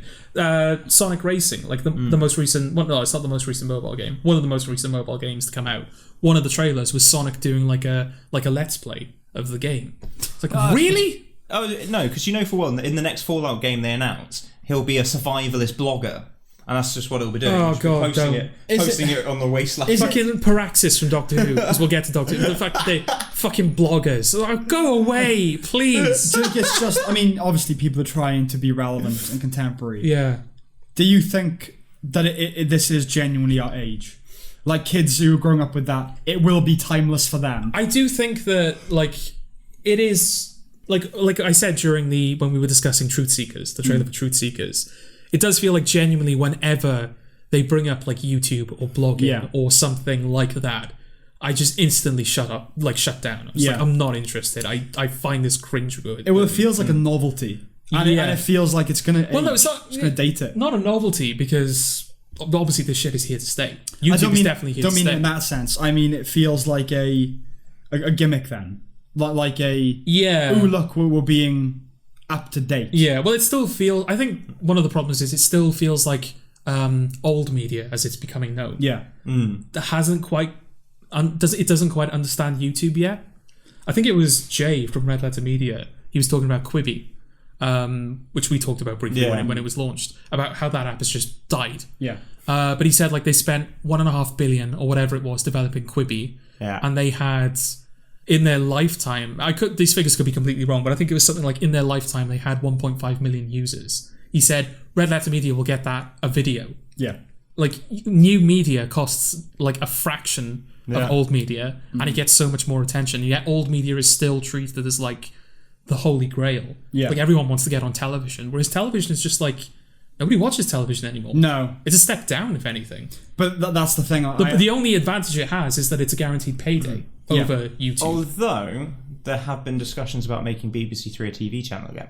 Yeah. Oh, really? Yeah. Oh, interesting. The thing is, I completely agree that old media hasn't woken up to what's happening. They don't know about Joe Rogan, really. So it feels cynical whenever they put that in. Because it feels like, oh, we're appealing to your niche. It's not niche, it's bigger than you. But I share the bias, though. I hate that YouTube is a thing. I really do. I love the podcast. It's okay. He didn't mean that, listeners. He didn't mean that. Obviously, I like Red Letter Media. There are podcasts I listen to, ours included. But I have that bias of old media. I think getting on TV is the thing you aspire to. Well, is that just like because you equate that to, like, oh, I get to hold the TV show, like the DVD of the TV show? Well, there's that. No, it's the institution, isn't it? Everything now is just ephemeral. Everything's not there anymore. Yeah. It can be deleted. You've said this before. Yeah. Just wishy-washy, like fairy dust. Yeah, I hate it in that respect. Yeah. But so I like the institution of I got on telly. Yeah. But that is my age. That's not going to matter to the kids coming up now. But I think this thing about he's doing the Let's Play, that is going to be timeless to the kids growing up now because it will be their childhood. Maybe, but I don't know. I don't know if like there I think there's a lot of people who think that Let's Plays are already sort of antiquated. So I don't know if like 5 years from now we'd be like, oh, look at Let's Plays. Wasn't that a trend chasey, but that dated thing? That's another symptom of this, isn't it? The Let's Plays are already dated. Everything's just moving too quickly. Yeah. Everything's you're still doing but that. Like it might, like 5 years from now, podcasts might be dated. Right. The podcasts are the big thing at the moment. I think especially during lockdown. We were kind of lucky. We started this podcast before lockdown, but during lockdown, everyone and their dog has started a podcast. I just don't like it. I think it's snide, and I think it's trendy, and I think it's fashionable. I don't go with... This is going to sound like such a emo thing to say. I don't go with cool. I hate cool. Cool has never meant anything to me. Cool is, by definition, superficial and transient. Okay. Yeah. Cool changes. Yeah. So you shouldn't aspire to cool. That's not something you should aspire to. Basic life plan. Yes. Cheers, Sam. But do you know what I mean? Oh, yeah, it's really cool. Oh, you're doing that thing? You're still doing a It takes off like the sunglasses and the leather jacket. Just throws them out the window. It's like, oh, you're not on TikTok. Ugh. Fuck you. Yeah.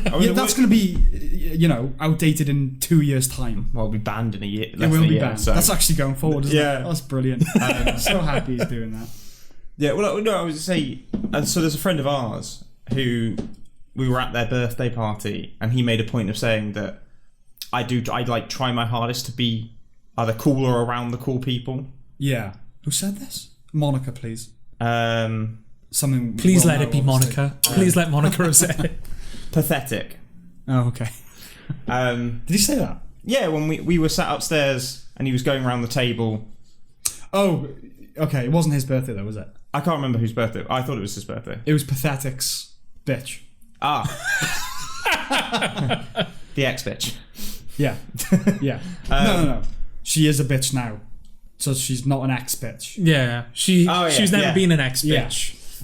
Yeah. Yes. She isn't an ex-bitch. She's an ex. Who is a bitch. Who is now a bitch. Yeah. Yes. She's not stopped being a bitch. She's become one. Yes. Yeah. Yes. So she was pre-bitch? Pre-bitch. Or maybe she always was, but it didn't come out. We just didn't know. Right, okay. Okay, yeah, so it was her thing. And he was going around the group and obviously like saying the thing. And his thing for me was about like being cool. And I was like, that's true. I will try and put myself in a better group than I sort of like think. Whereas I don't really care anymore. Yeah. I hate that. We've got another friend who does that a lot. Who I won't moniker because, they might know. But if you're on a night out, we'll just glide to the bigger, a moth to the bigger light. We'll glide to the luminescence. Yeah, I hate that. I hate that. It's ironic because you pointed out to me a little while ago that moths aren't actually attracted to light. The darkness behind the light. Yes. Yeah. There you go. There's a whole metaphor there. Yeah. So they're attracted to the bigger darkness? Well, they're attracted to the cool. Okay. And behind which is emptiness. I see. Okay. Oh, there you go. Yeah. Sam was a writer. I didn't know if you. I don't know if you knew that, guys. Okay. Okay. There's one more thing I want to cover before we get into the big finale. I've got stuff. You've got stuff. I've got some stuff. Okay. Yeah. Do you want to do your stuff first? No, go on. What is your Because stuff? mine are all tied together by something. So. Okay. Star Trek Lower Decks.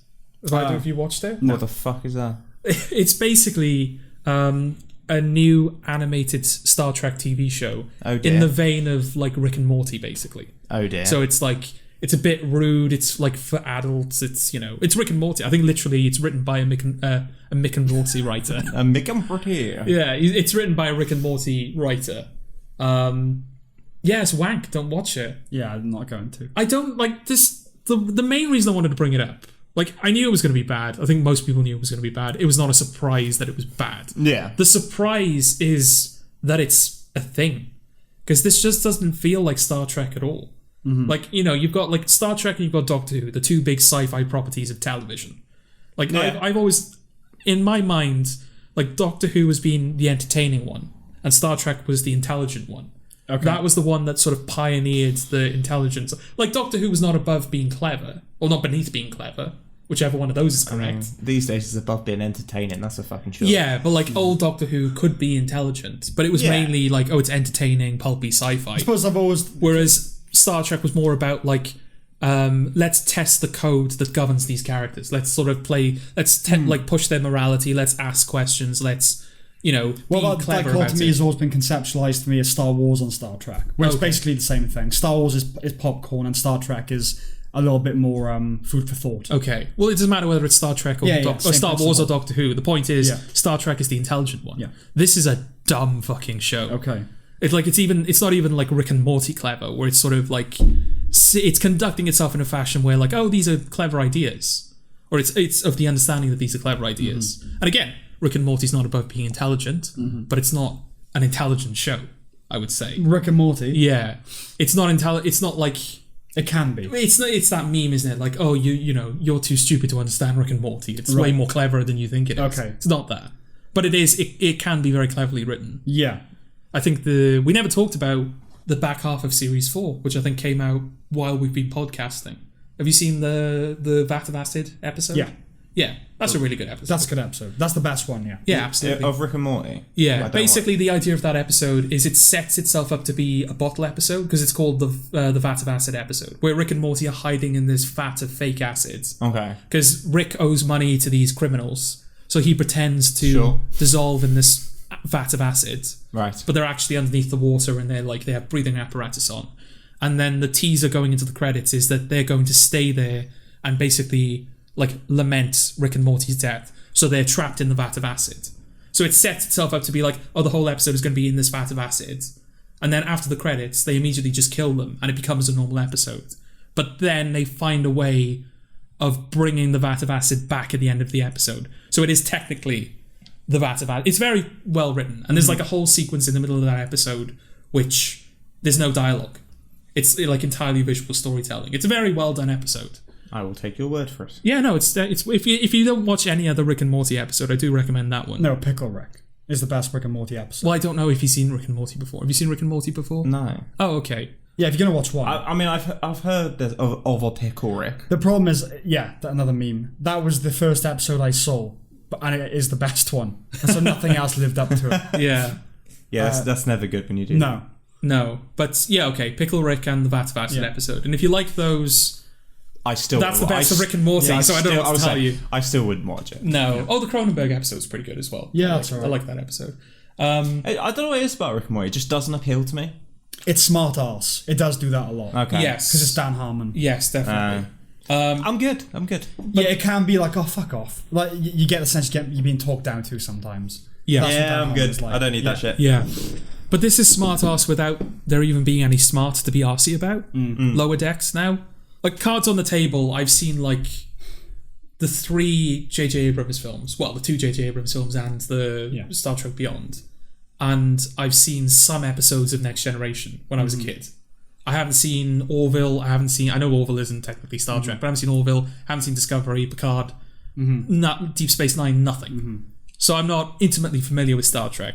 So it's possible that because there's like one interesting idea within this show, and I genuinely don't know if this has been taken from something else. I wouldn't be surprised if they took this idea from somewhere else.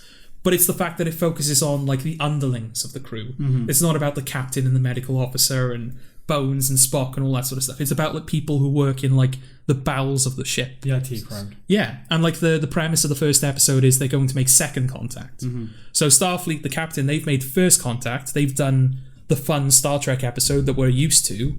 Now these people have to go in and deal with the democracy and bureaucracy of setting up like contacts with Starfleet and sort of supplying stuff to the locals and boring as fuck. But it sounds like Star Trek. That's the thing. Like Star Trek, to me, that sounds like a sensible way of building the Star Trek universe. It's not just infinitely expanding it to include more alien races. It's going deeper. It's like, okay, we've met a new alien race. Now let's show the process of them being integrated into Starfleet. I know that, like, I can imagine Star Trek fans would really like that. I don't know if it's the thing that general audiences would like, and this is definitely a show that's catered for general audiences. But it's to such a degree that you genuinely keep forgetting this is official Star Trek. It feels like a parody. It feels like an off-brand Star Trek. Well, it's a high concept idea that sounds good on paper. It's kind of like doing, we're going to do a show about S.H.I.E.L.D., but it's the people who've got to clean up the debris and rebuild the buildings. Yeah, it's sort of it's that idea. It's sort of like, I know that a guy named Jeff. Yeah. Well, it's like the beginning of Spider-Man Homecoming, isn't it? Like, okay, the Avengers has happened. Yeah. Now this guy is coming in to clean up the debris so they can start repairing the city. Like that, I know that it became a superhero film after that, but it's that idea. It's that idea, yeah. That's an interesting idea. But like, and then all of these characters are just like, they're all unlikable. They're all, it's like, it's a rude, it's like your typical just rude adult comedy. It looks like Family Guy. Seth MacFarlane has got a lot to fucking answer for, isn't he? That Family Guy animation style. I feel like I see that everywhere, and it's so boring. It's such a boring... It's barely animated. It's such a boring style of anime. At least Rick and Morty is like well drawn, and it's becoming smoother and better with its animation. And it's sci-fi, like out in space. So it can... But then again, this is as well. I was going to say Rick and Morty can be a bit more abstract and a bit more colourful when it's design, because literally anything's possible. But it's the same with Star Trek, and it's such a boring fucking looking episode.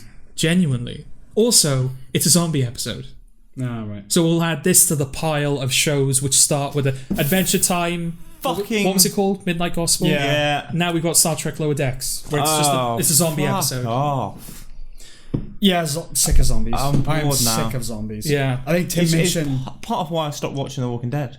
Tim Minchin did a song for the BAFTAs, and part of the lyrics he's lamenting all the shows that are going to come out about zombies because of a virus as a result of this. You know? Yeah. And he's right, they will be. So yeah, well, I mean, Blink-182 released a song yesterday, I think it was. It's called Quarantine. Zombie, zombie, zombie. I wanted zombies and you gave me this. Why? What's this? I don't know. I'm just riffing. Was that a Blink-182 impression? Yeah? That's not Blink. Oh, what's Blink? I was dead, now I'm alive. Oh, that's Blink. Yeah, that's Blink. Yeah. Yeah. I don't know where you were going. It was not Blink-182. I want zombies, but you gave me this. Why? Yeah, that's Blink. I miss you. I miss you. Yeah, don't watch Star. I'm not going to watch any more of Star Trek Lower Decks. I mainly just wanted to bring it up. Everyone has said everything that needs to be said about it, but I think I'm just baffled that it exists. Why does it exist? Who are they appealing to? Genuinely, who's it for? It's not for Star Trek fans, because this is completely antithetical. It'll be their way Star of Trek trying to introduce Star Trek to kids.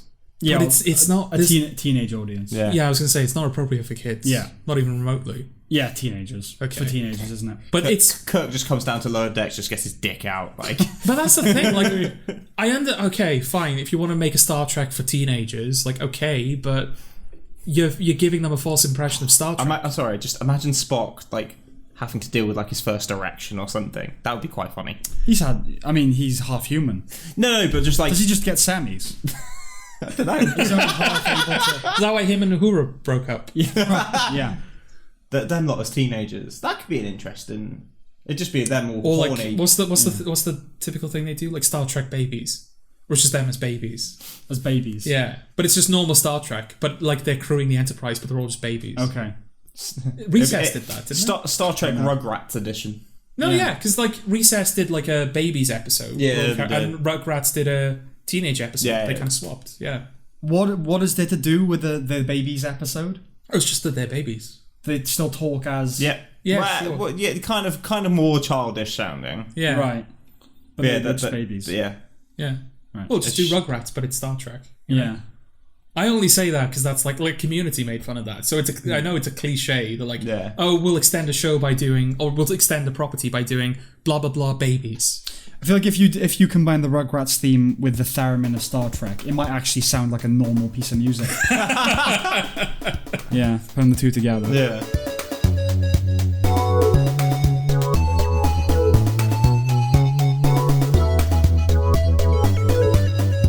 You have things. I have things. Empathy is the through line of all these things. Oh dear. A lot of empathy this past week or so. Buckle up, kids. I'm being sincere when I say that. Oh shit. Sort of. Buckle up, kids. I've had two conversations where members of the older generation have slagged off our generation. Okay. Now, as you know if you listen, we are among the first to criticise our generation. Yeah. I've always said if I could retire from it, I would. But when other people are saying it to you, it's kind of that I can slag off my parents but you can't thing. Yeah. Going back to the Rugrats comparison, no one can make fun of those babies except me. Right. Angelica's whole thing, yeah. Yeah. But when other people and I didn't even disagree with what they were saying, that our generation is has a lot of responsibility for ensuring that COVID has been as rampant as it has been by not taking the proper precautions and all that sort of thing. Yeah. And that, we're kind of, everyone our age is just depressed. And I don't disagree, but you don't have the right to fucking say that. No. And so what that did, it made me empathise with, this is where it gets a bit bigger. I mentioned Majid Nawaz on the last podcast. He's the Muslim convert. Yeah, a couple podcasts ago. Yes, and he's partnered up with a bunch of people who are trying to reform Islam, a lot of them non-Muslims. I sort of get now why Muslims don't like that. I kind of outsiders trying to fuck you don't get to tell me how to run my faith. Okay. Not enough that I don't agree with the arguments. Yeah, you are right, but I'm just annoyed that you said it. But I did finally understand what that must be like. Okay. You know what I mean? What they must feel like, outsiders trying to tell them how to... Yeah, obviously you can't... If those feelings are there, then it's silly to ignore them. But at the same time, if like you disagree with the way that someone thinks about something, or the sort of the train of thought that led them to that conclusion, but you've both arrived at the same conclusion, is it silly to think that? Is it silly to be like, oh well, don't say that because I agree with you, and even though I might like. I don't know how you reach that conclusion. Yeah. Because obviously, in your case, you're part of that generation. You have first-hand experience. You're in the trenches. You've seen behind the curtain a little bit. Whereas with them, it's all just kind of like, oh, I have observed. I guess, I think these are assumptions that I've made. But you've both arrived at the same place. So right. What point are you making? I don't know. Okay. But my point, I suppose my point is it silly to think that? Is it silly to not like someone expressing an opinion that you agree with? No, this is my point. Like, it's not irritating enough that you reject what they are saying. Yeah. I still agree with it. But I understand that knee-jerk thing of like, it's not your place to say that. It's my place to say that. This is not an excuse for people who reject outside a spectator's input. But I've never felt that before. Like, no, you can't say that. I can say that, but you can't say that. It just reminds me, like, all I've got going around my head is the end of Killing in the Name. It's just a fuck you, I won't do what you tell me. Right. Just running through my head. Yeah, because it's that thing, I definitely have that, I don't know whether it's a flaw or a strength, but like, if you're going to do something, someone's like, yeah, do that, like, well, I was going to, but now I'm not going to. Yeah, it's the penguin meme, isn't it? Yeah. Well, I'm not going to do it now. Yeah, exactly. Arms folded. Yeah. So that was the first experience of empathy. Okay. The second one was... Incroxicated. A drunk crocodile. Yes. That's not the name of a drunk crocodile. That's what they are. They are intoxicated. Yeah, that's the joke, right? No, it's like what you call a drunk crocodile. I guess you could say, intoxicated, but that's not their name. That caught me so out of loop. Yeah. Like, you're not this isn't going to mean anything to anyone who hasn't seen the previous episode, do they? So what we're saying is go back, listen to the previous episode if you haven't already. Yeah. Well, no, the one before that, right? Or was it the previous one? No, it's the previous episode. Yeah. Yeah, so even though you could say they are intoxicated, they're not intoxicated. Okay. So it's good, but we're not there yet. Oh, okay. Okay. So what angle am I supposed to take then? What do you mean? Well, what is correct? Does it have to be the name of an alcohol? No, well, it's got to be the name of the crocodile. Yeah. But, like, obviously it's got to be fused with either crocodile-related stuff or reptile-related stuff. With alcohol-related. So it wouldn't be like crocniac? As in cognac? Yeah. No. No? Because the crocniac is too far away from cognac, I think. Okay. Because it's niac. Crocniac. Croxopolitan? Maybe. That's too specific, isn't it? Well, yeah, but... You want, like, a vague name for alcohol. It's not like, if it was like Croxburg, like Carlsberg, like, that's very specific. Well, Croxburg sounds like a Jewish crocodile. Yeah, Croxburg. Yeah. Snappy Croxburg. Ugh, you're in my swamps again. Oi. Yeah, you want a more general name for, like, a spirit or a, booty or moonshine or something. Right, okay. You want an all-encompassing name for swill, Right. Yeah, we're not there yet. Okay. We'll get there. Okay. The next experience of empathy was my Tinder foray. Drunken disorderly? Why? Because they have jaws? That's terrible. Honestly, I thought you were making that a pun on you. Oh, right. Drunken disorderly. Yeah. No, again, that's what they... That describes them. It's not what they are. I don't know what you want, Sam. A name for the crocodile. I gave you 4. No, drunk and disorderly is the state they're in. It's not what they are. Right. Intoxicated is the state they're in. It's not what they are. Okay. It's not their title. See what I'm saying? Not really. Do you get what I'm saying? It's not. Yeah. I just want to call the crocodile Charlie. I just don't. Okay. I don't know. I don't know. Like. How the information you've given me will lead me to the answer that you're looking for. I am intoxicated. Yes. But I am a drunkard. A drunkard is what I am. Right. But intoxicated describes the state I'm in. Right, okay. Do you get me? Yeah. We're looking for a noun, not an adjective. Okay. That is an adjective, I think. Yes. Yeah, not a modifier. Okay. We want a noun. Right. Okay. Any more? No. Okay. I'll come back to you on that. Okay. Yes, my Tinder foray. I've since ceased men. Well, there's not much point carrying on after Eddie stole Quentin from you, is it? No, That's very true. Yeah. I mean, you did sleep with the rest of the valleys in the last week. I did.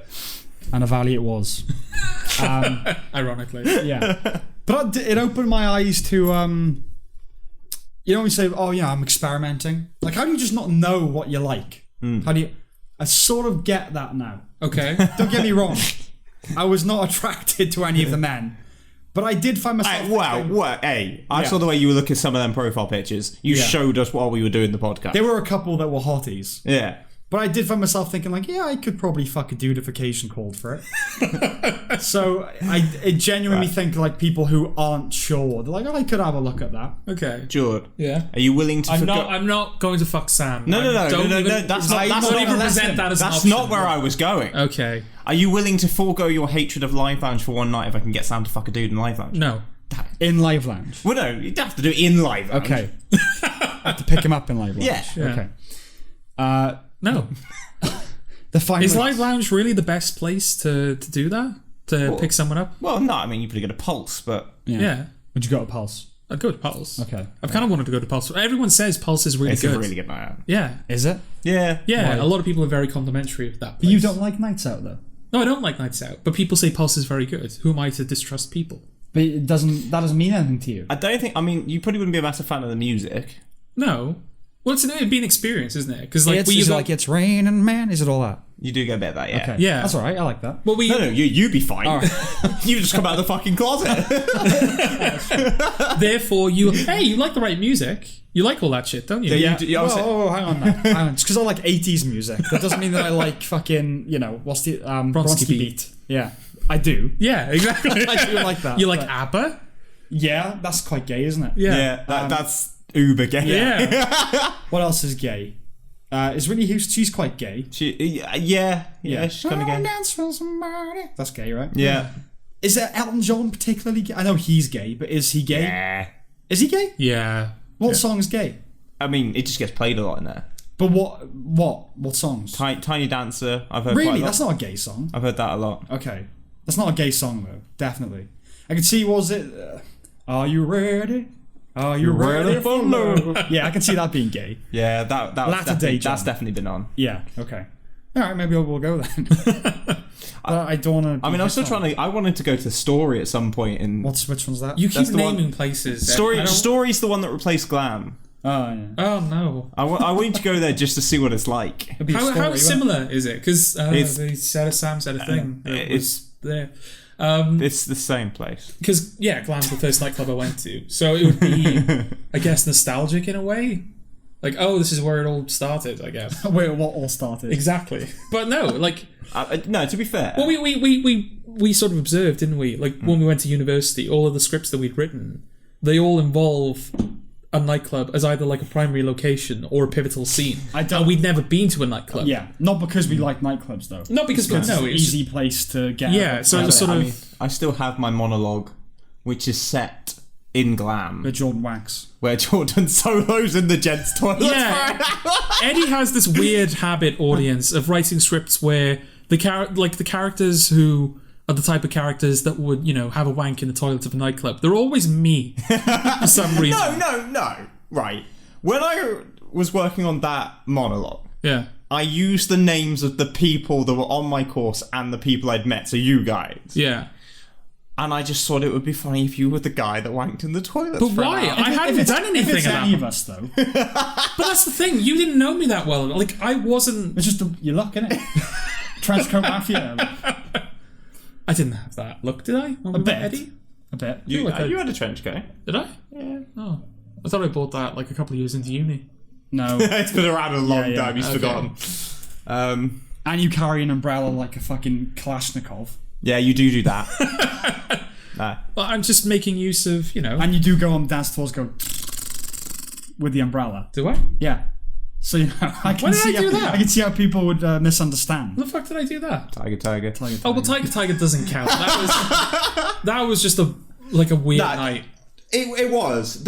For some reason, they wouldn't stop selling me Jaeger bombs. They kept... I would go up and buy like 15 at a time, and they just let me have them. Yeah. Well, yeah, it's a club. I would say, no, I did... so when I was working yesterday evening, and a customer came up to me and she was like, I want a double of the strongest like shot I can have. I said, do you want shot or do you want spirits? She went, no, spirits. Spirits good. I was like, right. Are you sure? Because it's absinthe, right? Is that the strongest? No. So the strongest we do is Monkey 47 gin, which is 47%. So it's not. Okay, all right. It's not like horrific. Well, it's not great either, is it? I like Monkey 47 gin. It's not casual. It's not a casual drink. But it's not something you shot. Yeah. And she was like, yeah, sure, I'll have that. It's like £8.30 for a fucking double. Okay. She did that, and I think it took her about an hour before she stood up on the stairs. Okay. I think one of the first times I felt truly, not like adult, but, you know, as in world weary, like properly world weary. It was last year, it was my birthday. I went up to the bar, and I said, give me whatever the strongest shot is. And I meant it. And that was like the first time I felt like, you're getting, you know. The shots we had on your birthday. Nah. Yeah. But, you know, somebody's like, oh, yeah, give me a strongest shot. Like, it'll be a laugh. I'll have the... But no, I needed the strongest shot they had. And that felt like a, I was getting old. Yeah. Getting older. My final experience of empathy, I will come back to because it relates to Doctor Who. Okay, so we'll be moving on to Doctor Who. No, I've got one more thing. Oh, Sam! I know. The roller coaster with you. The Matrix. Oh, can we not? Yeah, well, we have to. No, why? We have to. Oh, God. We gotta do it. Well, you just fucking talk about Doom. We can talk about something that's actually relevant. No, I know, but it's just... Would you prefer I talk to you about the Download Festival? It's just all the fucking time, isn't it? That's the problem. Like shit like this. Because, the story is one of the Wachowskis, whichever one, has confirmed, because apparently it was a long-running theory, has confirmed that the Matrix is a transgender metaphor. Yeah. I didn't read the article, so I don't quite know how. Yeah. Do you know how? Kind of. Character called Switch. Yeah, there's a character called Switch in the Matrix that is quite androgynous. Okay. And they said an idea that they never explored was that she would be, I think, male in the real world. Yeah. But female in the Matrix. Okay. Because that's where you can be whatever you want to be. Yes. That's actually quite a cool idea. Yeah. Yeah. I don't... could be wrong. I don't feel like there would have been much resistance I mean, to that idea. Ready Player One has, like, a male character that in the real world is female. Yeah, but is that a transgender... But we're talking like 20 years before that, right? Yeah. So I don't know whether the studio would have been like, nah, you can't really do that. I doubt it. It's an out there film, you know? I don't know. They said they didn't do it because and that character is killed in the first film quite like famously without fanfare. Like you know, she's unplugged. You know, and there's that great bit which is like not like this because it's like such a horrible cheap way to die. Yes, and then dies. And they said that was she said that that was a reflection of the mindset at the time, which is just kill off the transgender character. They did that. I mean, so that's a weird thing to say, but no, I don't want to go into like, why fucking trans? That's not the reason I brought it up. The reason I was so like, when you brought it up, it's just like it's like Corona at this point. It's like, does it have to be everywhere? Does it have to? Do we have to acknowledge it every waking moment? You know, right? Yes. It's like that. Are you talking about us or culture? Well, us to a degree, because I don't want this podcast to just become isn't culture. Oh, we gave up on that a while back. I know, but I don't, I kind of do. Not like, complaining about that stuff all the time, but that is culture now. I mean, that is culture now, but it's just like what are we achieving, ultimately? We're being the like three of the only dissenting voices out there. Well, that's the only reason. 2.5, I don't talk. But in spirit. I'm in spirit. No, I'm not bringing it up to be, this again. Yeah. It's a bigger point.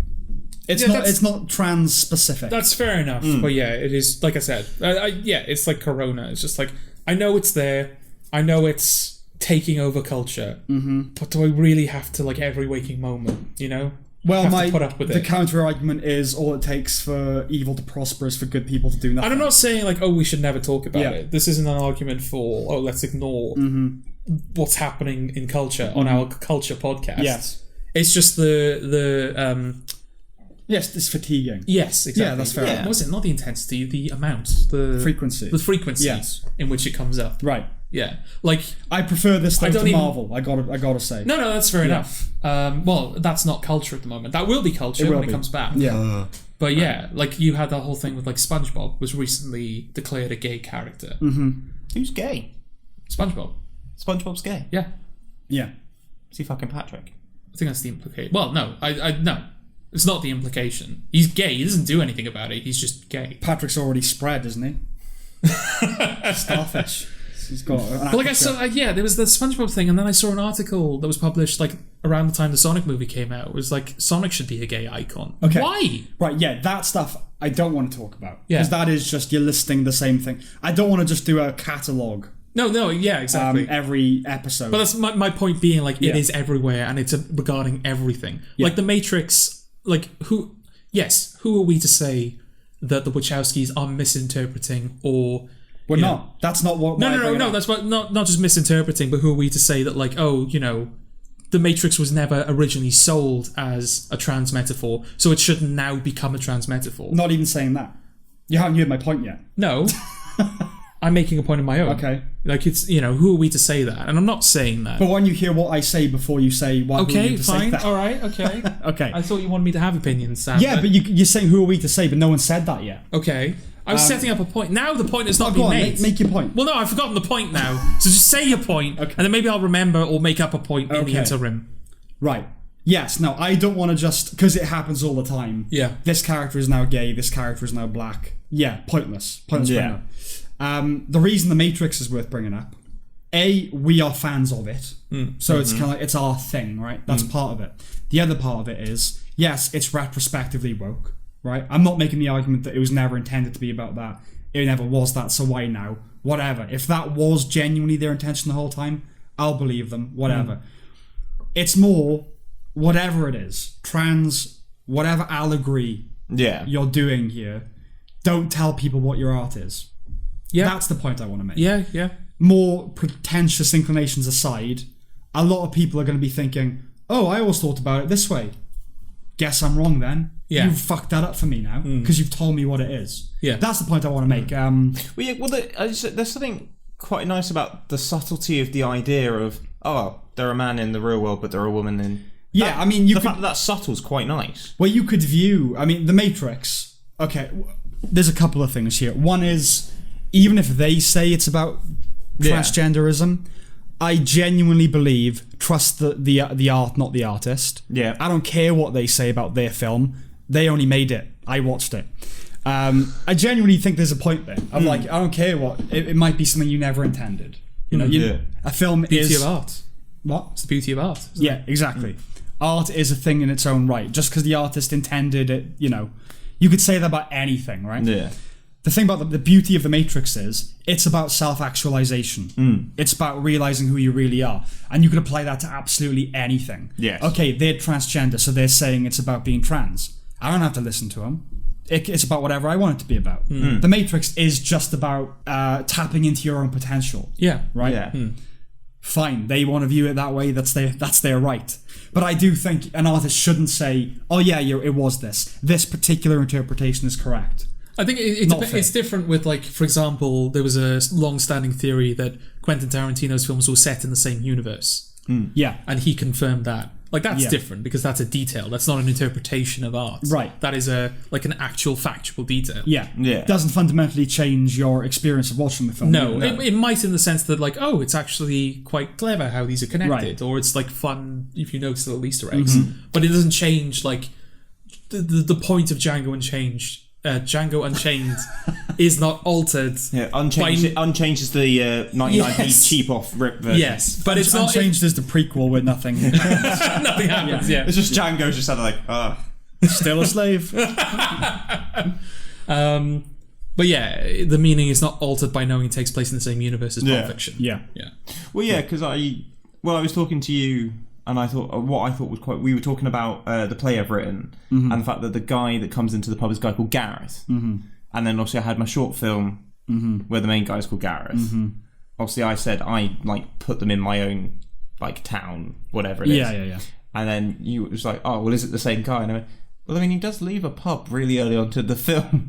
So quite we, possibly. We contrived a mythology. Yeah. Mythology where it's in the same universe. Yeah. But no, I just, I can make something that groovy, which I feel like if that ever got made, you could make that about whatever you wanted it to be about, really. It's so open to a certain, Yeah.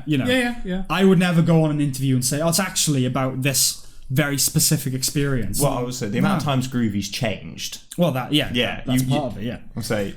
but some art should be you take what you want from it. I know that sounds wanky, but it is art. Yeah. That's what art is. And I just think it's just to be like progressive and woke and say, oh yes, it was always a trans metaphor. Fuck off. I don't need you telling me what I should think of your film. But it's not, is it? Because Switch is one character. She's not even the main character. No, but this is the thing. You could argue that Neo, that's a metaphor for being trans. Is he doesn't know that he, he's a god. At the end of the film is like he becomes the one, right? Right. So it's becoming what you truly are. I guess the difference would be that if you're transgender, you always know that's what you are, and it's everyone else that has to realize it. Whereas the Matrix is the inverse. So it doesn't work. It's literally the opposite, actually, thinking about it. The Matrix is everyone telling him, no, he is the one. Some people doubt it, like, you sure? And Morpheus is like, yeah, trust me, he's the one. And it's Neo that has to realize that for himself. Being trans is the complete opposite narrative. You're the only one that can know, and everyone else has to be convinced. Yeah. Oh, there you go. Then Lily so they are wrong. They are wrong. Yeah, they are. It's anti-trans. It's anti-trans. Yeah, inverted trans. Yeah. Well, there you go then. Fuck them. Well, we just disproved their theory. Yes. Speaking of fuck them, is this Doctor Who time? Yeah. I have very little to say. Okay. Very, very little to say. This is our last Doctor Who discussion. It is. And we have a very special treat for the audience. Do we? Yes. What? We're stuck inside with nowhere to go. Our eyes grow wide, we do the window.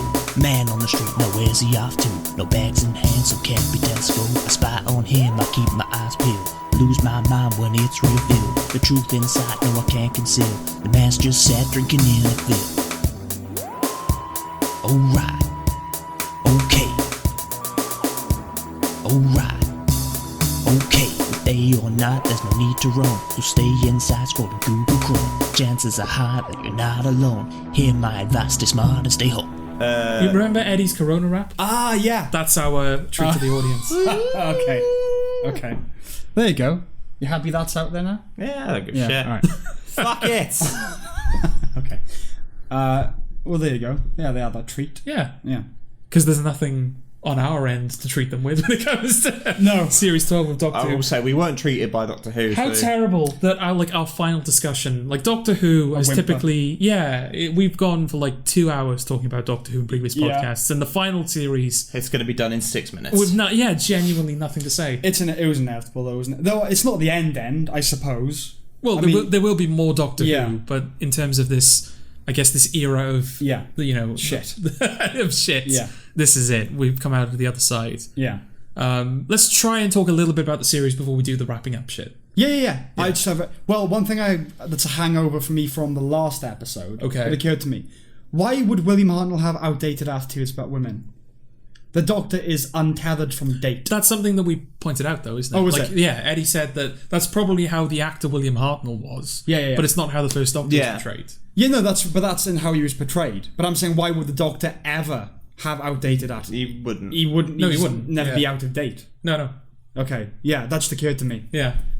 Yeah, hang on. It's bullshit, yeah, Sam. It's fine. It's we know it's bullshit. Okay, all right. Yeah. Oh, there's actually a piece of Doctor Who news to bring up. Yay. Christopher Eccleston is finally returning in audio dramas. Oh, right. Whatever. This is a big deal, though. Christopher Eccleston is playing. He's refused to do it for 15 years. Yeah. It's a big deal to some people. Yeah. He refused to do it, and then he pointed out that the fans were the reason why he was in love with the show again. I do think it's a big deal because of how, fervent, in the past he was like, I'm definitely not going back. Yeah. I had disagreements with people, those disagreements are not resolved. I'm done with it. Right. I appreciate it, but I'm done with it. So the fact that he is now, enough bridges have been mended that he will take up the mantle once again, even though it's only in audio dramas. I think it's still, that's still a big deal. Well, I mean, you should care. You like Christopher relative, Eccleston, isn't it? Yeah. To who? Not a big deal to me. Well, you like. I don't give a shit. He's your favorite Doctor, right? Yeah, but Hitler's my favorite dictator. I mean, like what? That kind of joke. Well, they probably won't bring Hitler back for the audio dramas. I mean, that'd be a hell of a reprisal. Yeah, he's my favorite Doctor, and I liked him. Yeah. But I'm not going to listen to an audio drama with him. Am I? No, I'm not saying like, oh, you should listen to these audio dramas. I just thought it was genuinely big news that he's. I like a good audio drama. I don't mind audio drama. I'm not going to listen to a Doctor Who audio drama. No, I do. Yeah, no, that's fair. I don't want to kill myself. That's fair. I like a good audio drama though. Oh yeah, no, I'm not shitting on the medium. Okay. Oh well, that was underwhelming. Setting a tone away for the rest of the podcast. Yeah. I assume you've probably seen this, and it comes from a conversation that I'll start by pointing out that is it this series in which Captain Jack returns? Yeah. He's on the cast list for the winter special. Oh, okay, all right. Yeah. All right. Just thought you might want to know. They probably should have left him to the Christmas. Right, it's so weird that he's in his only role in the series is to go, hey, I'm coming back at some point. Mm-hmm. He doesn't actually do anything in the episode. It just reminds them about the lone Cybermen, and that's it. Yeah, literally the only thing he contributes is, don't do this thing, and she does it. So he has literally no purpose, no function in this series. Yeah. Yeah, I mean, a thing for me with this series is a common theme seems to be that things can get into the TARDIS. Yeah, what happened to nothing can get through those doors? Yeah, that annoys me. Oh, interesting detail actually I noticed about the TARDIS. I could be wrong. It might just be the way that they film it. There's no door to the rest of the TARDIS. It's just that control room. Yeah. Yeah, there doesn't seem to be a TARDIS beyond the TARDIS anymore. But there is, because she has a wardrobe. Yeah, but there's no... But there's sexist. I'm not calling you a sexist. It's like, all the TARDIS is gone, but she's still got a wardrobe. Because women care about women. clothes. Yeah. I think she has a pool as well. Does she? A pool. Yeah. Well, when spa. God, you're on a roll, Eddie, aren't you? Fuck it. Does she have a kitchen as well, does she? Well, I mean, she's got to be somewhere. Probably should have a kitchen. Does Doctor ever eat? I don't know. Seen him eating chips. Yeah, David Tennant ate chips. Does the Doctor require sustenance, or I don't know, because he said he doesn't require sleep. That was made it clear. Doesn't have to sleep. Probably doesn't have to eat then. It's like because it's Capaldi said he only sleeps after regenerations or like one other thing, like hibernation kind of thing. Yeah, sort of. Yeah. Okay. That's what he does for the 5 months. He's not fucking off. Doesn't need to eat, but can. Yeah. So can enjoy it. Yeah. Doesn't have to sleep. Yeah. But can fuck. This dude's living the dream. He doesn't shit. Never seen him Doesn't shit. Doesn't shit. Oh, he's missing out on a fundamental pleasure. Yeah, a good shit is... Yeah, no, because you know what would happen. If the Doctor was on the toilet... Like... What happened there? I do that all the time. Did you just glitch? The Matrix just glitched. I glitch all the time. Sorry. You've seen me do this before. I know, but I don't think it's ever happened on a podcast. No, fair enough. It certainly never happened with such prominence, I don't think. It's all usually been in the background, but no, that was a proper, like... Yeah. It's fine. I'm not having a seizure. It's all good. That's generally what I worry about. When that happens, I go, oh, shit. No. Okay. My legs go before my face does. Okay. You're sitting down. How will I know? No. I can feel my legs go weak. Oh, I see. Okay. Go on. I can't remember what we're saying. Nor can I. Something about... No, I was saying, if he was like, the Doctor went to the toilet, he'd just be sat on his fucking phone like the rest of us. Yeah. And it'd be really fucking annoying. Yeah. Because the Doctor would just be fucking tweeting. Does the Doctor have a phone? Yeah. Yeah. Well, he said he did. Yeah. Because Martha gave him a phone. What is the acceptable pronoun for the Doctor broadly now? They. It's they, is it? I assume so. Yeah. Okay. I mean, it's a she now. Yeah. But if you're referring to the character... Yeah, it's they. They. Okay. Yeah. Sacha Dhawan. Yes. Are they... I kind of already asked And he's off again. I asked you this outside of the podcast. Yeah. Are they casting actors from Adventure in Space and Time as an inside reference, or are they just lazy? I'm saying they're lazy. Okay. Because I fucking hate it. Because the thing is, I don't have a problem with it in and of itself, but that film doesn't have a massive cast. It's not like, oh, you're inevitably going to get people from both. They're all in the fucking show. But they are all in it. So it does seem straight, like in big roles. Or this one anyway. Yeah, this one is. Like Brian Cox was in an episode. Yeah. What's her name? Jessica Raine. Jessica Raine. I only know the character's name. I know her name is Varsity. But she was in... Verity. Yeah. Never mind. Mate, you know fucking nothing. But she was in one episode. Yeah. There's like another person as well who was in a minor role. Obviously we got David Bradley who was in 2 episodes. Yeah. 4 out of the 5 are in... Yeah. I think Leslie Manville is the other one. She's in Adventure in Space and Time, right? Yeah. Brian Cox's wife, I think. Leslie Manville. But yeah, Sacha Dhawan. Not universally, but generally well liked as the Master. People think he's really good. He's shit. He is shit. Okay, it's kind of nice to have that confirmed by someone. Yeah, I'm just sick of the impish devilry thing. I'm sick of it. Like, if the Doctor can change fundamentally, why can't the Master? I know that he still has to be a villain, but I'm being all dastardly. There's an interesting question here. Or at least there's a question that I hope leads to an interesting answer. Okay. John Sim was that. Yeah. He was impish and he was all over the place and crazy and overacting, eye bulging, all of that stuff. Sacha Dhawan is doing a similar thing where he's all over the place, eye bulging, blah, blah, blah, blah. I like John Sim. Yes. Don't like Sacha. No. John Sim felt somewhat suitable. And also it was genuinely enjoyable to watch him on screen. Sacha feels like he's trying way too hard and it's borderline cringe-inducing. That's what it is. It feels like acting. Yeah. Is that the problem? Is that the reason why Sacha's not working? Yeah, it's not racial. Trust me. It's I wasn't even thinking. It's the fact that like I can't criticize what he's doing because John Sim did a similar thing and I liked it. If you watch a cringe compilation, if you watch any of those, there's one where the guy is doing an impression of the Joker, and the laugh is really forced, and it's a bad one. It's like it's terrible. Yeah, he's just putting it on. It's not in the eyes. It's not in the actual. When Heath Ledger laughs as the Joker, he's laughing. Yes. When Mark Hamill laughs as the Joker, he's laughing. Yeah. Sacha Dhawan isn't doing that. He's just going. There's no life behind it. Yeah. John Sim was genuinely unhinged. Yes. And this guy is cosplaying. Yeah. That's the problem. He's very well cast as O. Yeah. The character that he pretends to be for the first episode. He's not well cast for the Master. No. It should have been the other way around. You cast for the Master and just hope that he can pull off O. Yes. It's thing, isn't it? It's a tricky one because Jack Nicholson... this was pointed out by Damon Lindelof again. When you cast him as Jack Torrance, because it's in The Shining, because it's Jack Nicholson, you're waiting for Jack Torrance to lose his mind. Yeah.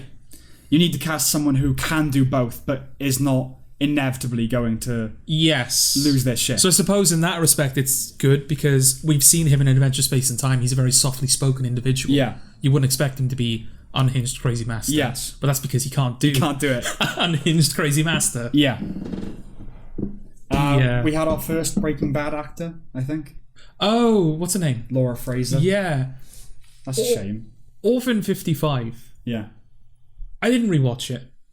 Okay. I don't think I would ever be able to rewatch it. Okay. Because when I remember watching with my family, and I remember thinking at the time, this might be one of the worst pieces of television I've ever seen. Yeah.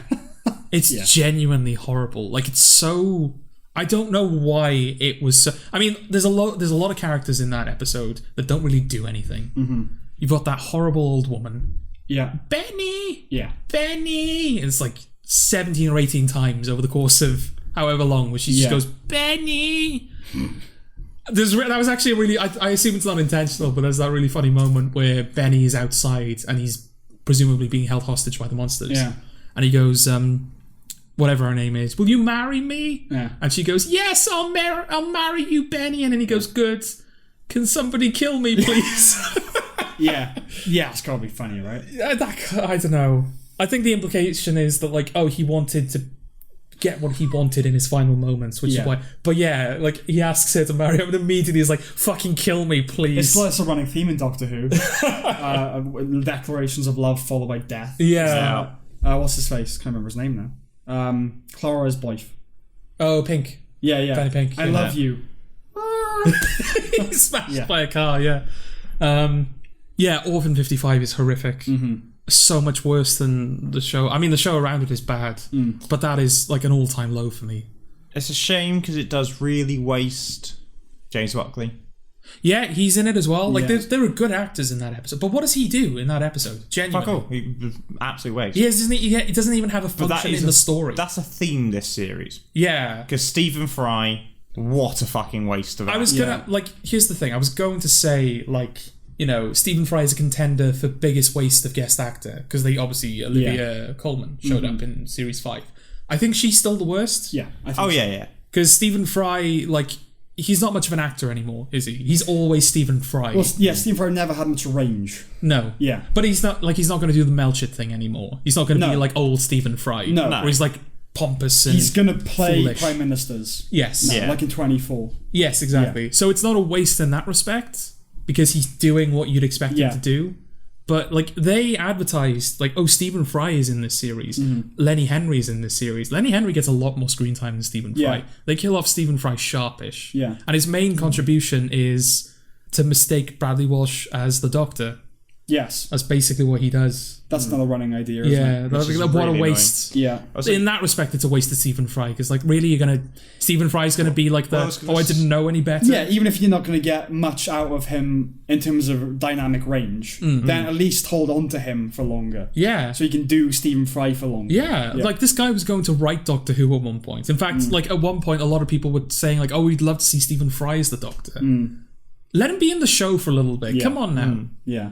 Well, I would say this marks the 4th student from the History Boys to make it into Doctor Who. So James Corden has obviously been in it. Yes. Samuel Anderson, obviously in it. Russell Tovey was in the Christmas special. Now we've got Sacha Dhawan. Oh yeah, of course. Yeah, he was the Master.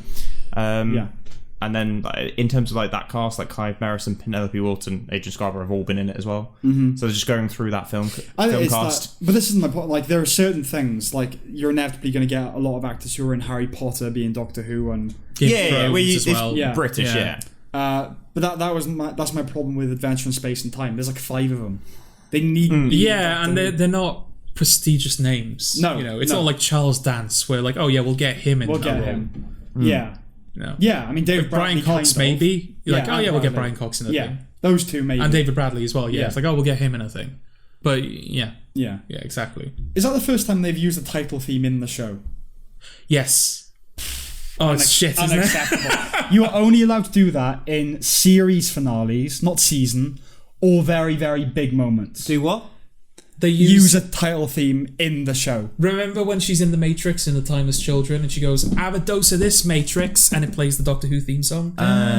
So they do it in Breaking Bad in the penultimate episode. Yeah, but that's earned. Yeah, it's earned, and it's leading into the finale. Yeah, because it's not just that, but the implication of that moment is that Walter White is gone now.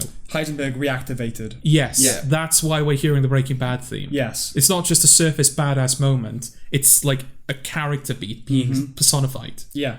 The Doctor Who theme song in it just feels let's just do it because it's a cool moment. Yeah. Yeah. Yeah, that was unacceptable. Yeah. That's it for me. I think The Timeless Children in general was just unacceptable. Yeah. If you want to do an episode that completely rewrites the foundation of Doctor Who, more fool you, but at least make it interesting. Don't just literally most of that episode is just the Doctor in one room as the Master goes, Tecteun is a woman and she was stunning and brave and Tecteun blah blah blah blah. It's this is all the episode is. Yeah. It's a glorified PowerPoint. And it's so dull and boring and shit. It's just shit. Yeah. It's so shit. Why? Delilah. Indeed. Why did we need what? Okay, you're a writer. Why has Chris Chibnall done this? Why has he done what? Precisely. Why has he decided? Oh, Doctor Who. I'm going to make it so that the Doctor basically has infinite incarnations. There's no limit to their regeneration. They are the blueprint of all Time Lords. They are now genuinely the most important figure in the universe. Okay. I understand as a fan, as someone who is a fan of the show, you would want the Doctor to be uber important. But as a writer who is paid to write things, why would you be so foolish? because there is a pressure with Doctor Who to keep inflating the stakes. Okay. And inflating the importance.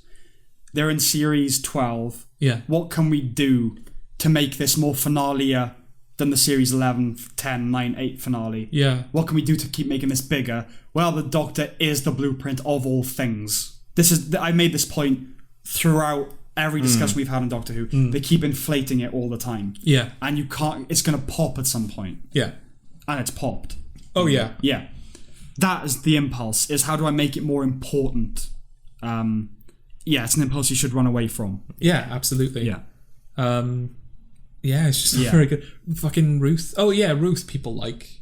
She's the woman in Fugitive of the Jadoon who turns out to be a previous incarnation of the Doctor. Right. Who? The black one. Oh, yeah, okay. From Fugitive of the Jadoon. Yeah. Everyone seems to like her, even though for the entirety of the episode, when it's revealed that she's the Doctor, she's just a fucking bitch. Yeah. Like, she's constant. You know, there is some catharsis in someone telling Jodie Whittaker to shut up constantly. Well, yeah.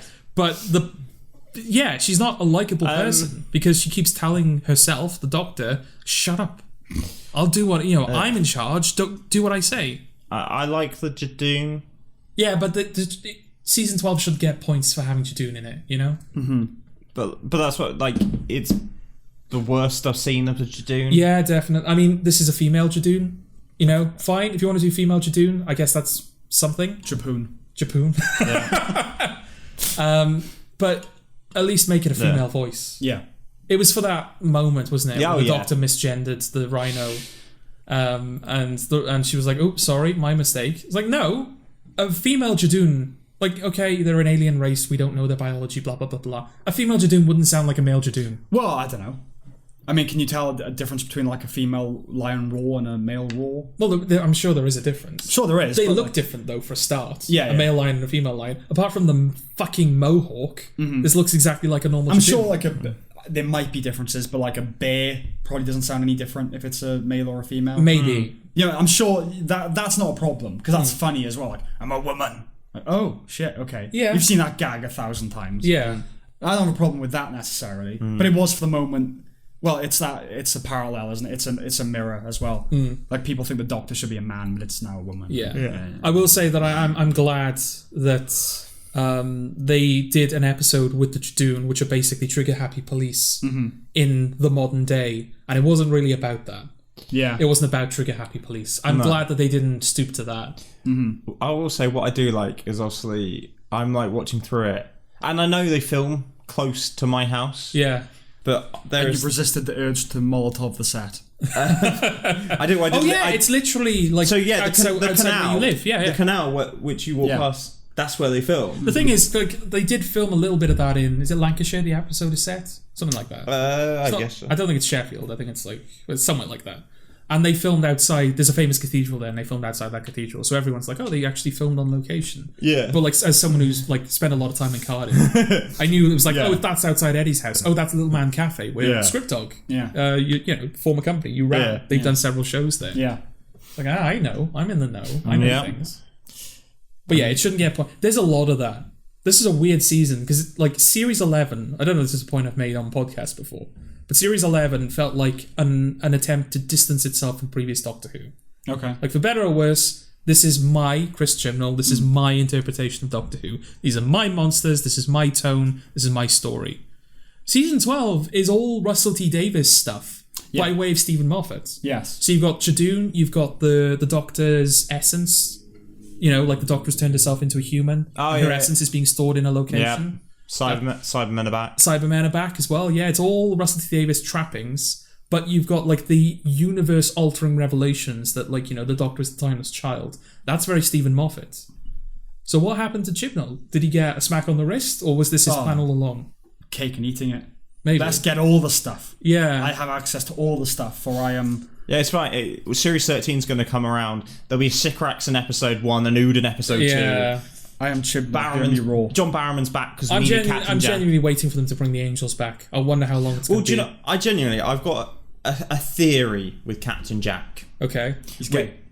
No. He's actually Pan, I think. In the show he is, yeah. Yeah, he's Pan. I wonder whether he will be back for all of next series. Oh, he'll be a permanent travelling companion. Because we've lost. you're losing Bradley Walsh and Ryan. But if you get Captain Jack back, it's a fan favourite, but also he's Pan, so he ticks a box. Yeah. Yeah, I can see that. Yeah. And he's a man. Yeah. Like, there's that additional thing. means- If he's not there, there wouldn't be a man flying the No, TARDIS. it'd just be the Doctor and Yaz. Yeah. So they're going to do it. Yeah. Yeah, that's actually a very good shout. I can see that happening. Oh, fuck. I will say, though... So in this day and age, the show's about to get gayer. For sure. We've got everything else, so now we're going to make it rules out romance between companion and Doctor, doesn't it? I suppose Yaz is still an option. I would say, Jack could still have a go. Yeah. Oh, he's Pan. Yeah, he'd still have a go. It doesn't matter if the Doctor was a man or a woman. Yeah, he'd have a go. Guarantee, like, if it was the three of them in the TARDIS, the first thing he's suggesting is a threesome. John Barrowman, I'd consider doing this. I think it would just be funny more than anything else. This is a big thing, again, the trend being you can't play a gay character if you're not, all that sort of thing. I've been considering doing a thing where every day I post a gay actor playing a straight character, or right, the inverse, sort of thing. Is it he can't play? He's gay. He's not pansexual. So what right does he have to play a pansexual? Is he character? actually gay? He's gay in real life. Not Pan in real life. I don't think so. I think he's gay. He's gay. Yeah. So that's not allowed, right? I know what you're saying. Yeah, but no. The problem is no one would take it as a joke, would they? No, that is the joke to me. It's like, you got a point. Like, you should prove to you how stupid it fucking is. All right. It's like what Titania McGrath, which I recommend you follow on Twitter. It's basically a guy, I told you about this, made up a character. Yes. There was like an SJW. Yes. And yeah. I ain't got nothing else to say. Okay, there's like a couple more points I have. There are a couple of like good impulses here which get drowned in the mix, I think. Like the Dalek episode, I think that's a really solid idea. Like we've taken Daleks and we've got more Daleks and more Daleks and more Daleks. We've seen the Dalek Parliament and it's been blown out of proportion. The Daleks don't mean anything anymore. Let's bring it back down to one Dalek. Let's take the Dalek that rebuilds itself. Yeah, let's take the Dalek out of its casing. Let's show how powerful one Dalek is when it's stripped of everything. I think that's a decent idea. Okay. Yeah. A really decent idea. And it's a really cool idea, seeing a Dalek operate outside of its casing. Because you don't really see the creature, you see the tank. The Dr. Sans TARDIS. Or Dr. Sans... Yes, exactly. It is a bit weird seeing a Dalek try and drive a car. Yes, but it's sort of the Dalek equivalent of the 11th Hour, or at a stretch, Heaven Sent. Iron Man 3. Iron Man 3, the Dalek, yeah. It's a good idea. The subplot of the episode being like Ryan having to reconcile with his father, that kind of derails it a little bit. It does a bit. Because it's just so boring. Yeah. The thing is, right, with his dad being in it, and the fact that they make up... Yeah. Am I wrong? Because I don't remember his dad being in this series. He's not. So what the fuck was the point? Exactly, yeah. I don't know whether they just like, this guy's boring, we don't want him back, or the story's boring. Yeah. But yeah, Ryan is just out of it. I don't mind... Ryan's dad's out of it, I should say. Tesla and Edison. I don't really mind them. What, that episode or the idea? It's not the... it's probably my favourite of the series. Remember when we did... It was All These Jewish Faux Pas, episode 8. Remember when we were like, the Sycorax are back. Not the Sycorax. The Rachnos are back.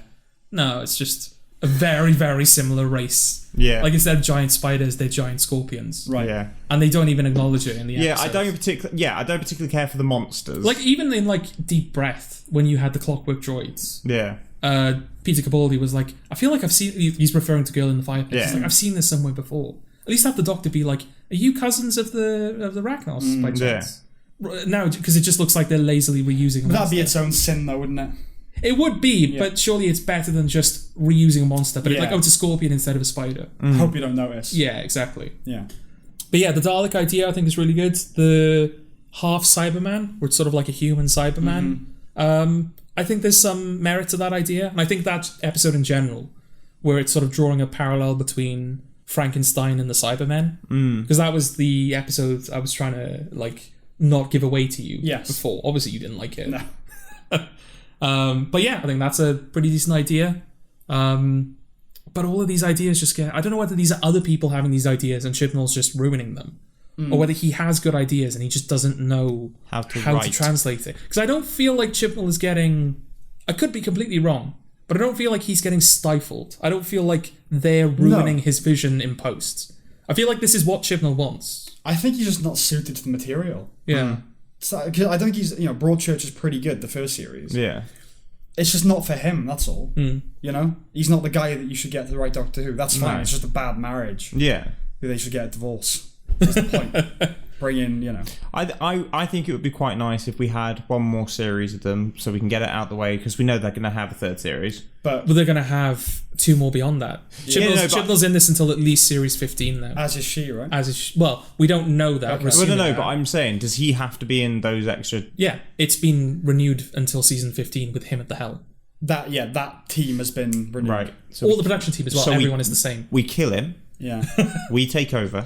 I wouldn't be surprised if she's there for the duration, so they can say the longest serving Doctor. Do you know what? Is Jodie Whittaker. Exactly. That's what they'll do. No, she wouldn't be. Why? I don't think that would be more than Tom Baker did. How many series did he do? I'll have a look now. Well, in that case, they'll keep her longer than they keep Baker. Yeah, but I see that being a thing they definitely see that being the case. Tom Baker. Podcast. This is a podcast where people are talking. I just want to know how many fucking series he did. Fuck off. Oh, also the music as well. We didn't talk about the music last series, did we? We did a bit, I think. Did we? Title theme and... Yeah, but not the music of the show. No. Just how shit it is. He did 7. He did 7, okay. She's got 7 to compete with. Nah. I know. I don't think they would get the ratings. That's 7, the thing. I know because they've already gone from 10 million to 4. It sounds like a thing they would try and engineer. Yeah. But yeah, at the end of the day, I just don't think she can survive that long. They might bail out if they have to, but I think that I wouldn't be surprised if that's their current plan. Their ideal. Yeah. All right. Is that it for series 12? Doctor Who. Remember when the Cyberman theme was like like it had a motif that was carried through all those seasons, and now the Cyberman theme is just like that's Terminator, but it's basically that. It's just heavy drums. There's one more thing. Can you hear me? No. The mental health episodes, right? Where it's like that big wolf creature, and it's terrible. Eternal people who are eternal, and they're trapped in a planet. Yeah, and Yaz owes 50 pence to a copper or something. I find that episode repulsive. Why do you I want you to sort of help me, articulate why. It's just really badly done. I can't remember it, George. Okay, well let me talk to you about it a little bit. Hopefully you can help me articulate why. Because it's about mental health. That's like the point of that episode. I think does it even end with like if you're suffering from mental health, call these phone numbers? It does, yeah. Remember that. Yes. But yeah, that's like we're going to have each of the characters talk about anxieties that they have in their life. Like Ryan has a friend who is suffering from depression. Although nothing he does in the episodes... Maybe I should have rewatched it because I don't think it didn't feel like there was anything he did in the episode that proved he had depression. Right. Like there was the eternal man who can like sever his fingers kept turning up in the middle of the night. Mm-hmm. So Ryan's friend was anxious about him. That's why he was shutting himself off from the world. Mm-hmm. Like that's a legitimate reason to act the way he's acting. Right. But then he goes to therapy at the end of the episode and is like, "Oh, I've always felt like this. I'm depressed." Mm-hmm. Like this doesn't feel like that's what you were. It didn't feel like a metaphor for depression. Okay. For starters, then you've got Yaz. She ran away from home or something. What's the metaphor? Well, I don't know. That's the problem. It doesn't feel like I don't understand. If there is a metaphor, I don't understand it. It feels like a reveal more than anything. Of like it's not just you think it's this one new inciting thing. Yeah. But then after it's been resolved, it's like, oh, actually, I felt like that before this. Yes. So the reveal is depression isn't something that's triggered like that. It's something you live with. Yeah, but he wasn't he was living with the anxiety that this guy would show up, but he hasn't always been living. Like this is a recent thing. No, but he says at the end of the episode, but I've always felt like that, right? Well, I don't know. That's the thing. Oh, right. Okay. I think he does. I think that's the implication. If that's the implication is certainly that this is a long-running problem. Okay. And yet, it's not until this episode that he's ever... And yeah, I know, like, depressed people don't always look depressed. I get that. But it didn't feel like... It didn't click for me. Okay. Yeah, fair enough. During that moment, you're supposed to go, oh yeah, depression. This is a depression thing. Didn't click for me. Yeah. You have Yaz, who ran away from home. I don't know why, because we've seen her family. She's got a very nice family that care for her and love her. But she ran away from home. And they do I think the main problem is it feels very studenty, because they do that student thing where she's on a mountain. Yeah. And they have a conversation on a mountain. And it's all like, oh, I'm sad. Oh, I just want to end it all. And she's like, no, join the police and pay me 50 pence, you bitch, or whatever. Yeah. So you've got that whole thing. And then you've got Graham's anxiety about his cancer coming back, because we find out, I don't know if did we know that he'd beaten cancer prior to this episode? Yeah, we see. Is this the episode where we see he's in remission? Yeah. He has a checkup. Yeah. I don't know that. Well, we see it. Graham? Yeah. Yeah, it's in a We see he's in remission, but I think it's a dream, right? He is worried. He's terrified that he's going into remission, but there's no confirmation of that. I don't think. He talks about the fact he's in remission in series 11. Oh, he does? Okay. Yeah. Oh, shit. Okay. Well, there you go. And you have that moment at the end where Graham is in the TARDIS with the Doctor, and he's saying, like, I'm going into remission, or whatever it is. This is genuinely a problem for me. I'm terrified at this notion. I was just wondering if there's anything you had to say on the matter. I just wanted to hear what your take on it. And the Doctor just goes, oh, I'm socially awkward. I'm just going to go and fly the TARDIS. Right. Really? I can't remember that The one. Doctor. Like, remember, like, Series 9, the fucking Zygon speech? Remember when the Doctor, like, would talk to people? Yeah. Well, that's her thing, right? Isn't the big, like, one of the through lines with her portrayal been trying to figure out who or what she is? What, in the show? Yeah, like, I don't know what kind of person I am yet. Oh, it's socially awkward, maybe I'm that. She says that at one point. Okay. Maybe it's the same episode. Oh, I've missed that. I assume that was an extra show thing. Like, that was something outside of the show where, the problem with her character is we don't know who she is yet. Is that right, Eddie? I feel like in one episode, maybe one of her earliest episodes, she's like, maybe I'm socially awkward. Like, maybe that's the thing that I am. Oh, she says it, yeah. Yeah, so maybe it's like her confirming, yeah, that's what I am. I'm socially awkward. Yeah, maybe. Why don't you just take him to a planet where they cure cancer? Because there must be one. Yeah. or just like, this is hard for me, Graham. Yeah. How dare you put this pressure on me? Yeah. But no, like, this is hard for me, Graham, because this is not something I'm comfortable with, but I'm the Doctor. Yeah. I fix people. Yes. I help people. I make them feel okay. I will now attempt to do that with you. Not just, don't talk to me about this. I'm going to go fly the TARDIS. Yes. So she comes across as an utter bitch. But yeah, I think my main problem with this episode is it feels so studenty. Feels like a student film portrayal of depression.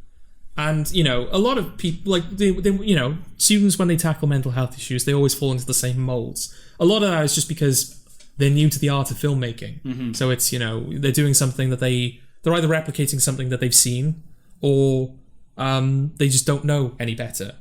Doctor Who should know better. These are habits that you grow out of. And it feels so, I don't know, it feels so scummy to me. Right.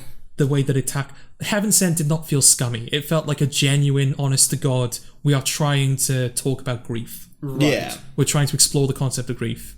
Can You Hear Me just feels like, let's bring up mental health because that will please people.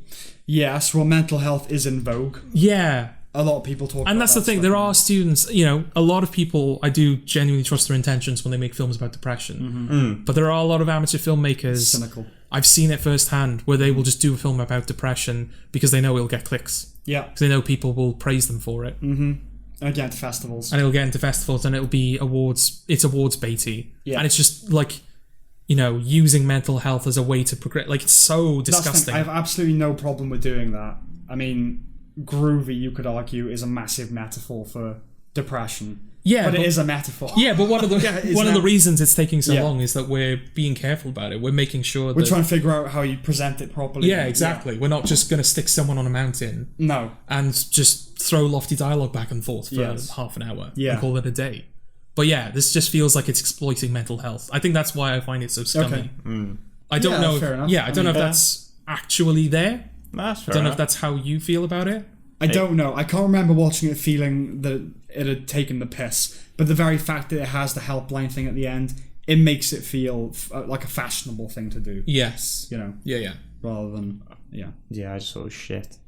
Yes. There you go. But yeah, I don't trust Can You Hear Me? I think it's disgusting, frankly. Okay. And I say that as someone who is fortunate enough to not have really had to like deal with bad mental health. Yes. I don't know whether that delegitimizes me in some people's eyes, but I don't know. No, I mean, I have. Eddie has. Yeah. We're not going to be that like, oh, you haven't lived it, so like, who are you to? No. Like he just hasn't lived. You haven't lived until you had crippling anxiety. Forget the insult that it was mercenary. Just on the level of you felt like it didn't do it well. It didn't present you with what you felt like was an accurate take on depression. Is a valid criticism. There are loads of things I haven't personally experienced, but you can watch them and go, I feel like they got, I don't know, give me an issue. Being gay. I feel like they got that wrong in that film, even though I don't know. But it can just feel wrong, can't it? Like the presentation of something, which is perfectly valid. Yeah. Maybe I'll rewatch it to see if I'm offended. Okay. But, yeah. So yeah, scummy, horrible show. The scummy, horrible depths the show is sunk to. Yeah. I said, I think on the last... Well, again, I don't know if this was off podcast. But like season 12, I think is a slight improvement over series 11. Right. Because it has more, not good episodes, but it feels like there are episodes that are better than series 11. But it's got Orphan 55, which is horrible. It's got Can You Hear Me, which is disgusting. And it's got The Timeless Children, which is a betrayal. So yeah, season 12 is just a horrible season overall. Yeah. I think. I just no longer care about Doctor Who, to be honest. Doctor Who is like Redshift for me. Which is that when it started, I can remember more about series 1 and 2 and 3 than I can about the latest seasons. It's like the more it goes on, the faster it speeds away from me. That's interesting as well. The fact that the stuff that me and Eddie are nostalgic for is the stuff that you remember the best. Yeah. Even though you're obviously not nostalgic for this, you've literally just watched it. Yes. Yeah. It's because we remember the good stuff. Yes, but that's it does confirm in a way that it's more timeless, it's less disposable. Yeah, exactly. Yeah, series 12 is I probably have the weakest memory of that series than any other one. And it's the one I last saw. Yeah. Yeah. It genuinely has worked like that. Yeah. And I've been watching them at quite a quick pace since the beginning. Yeah. So, it ain't that.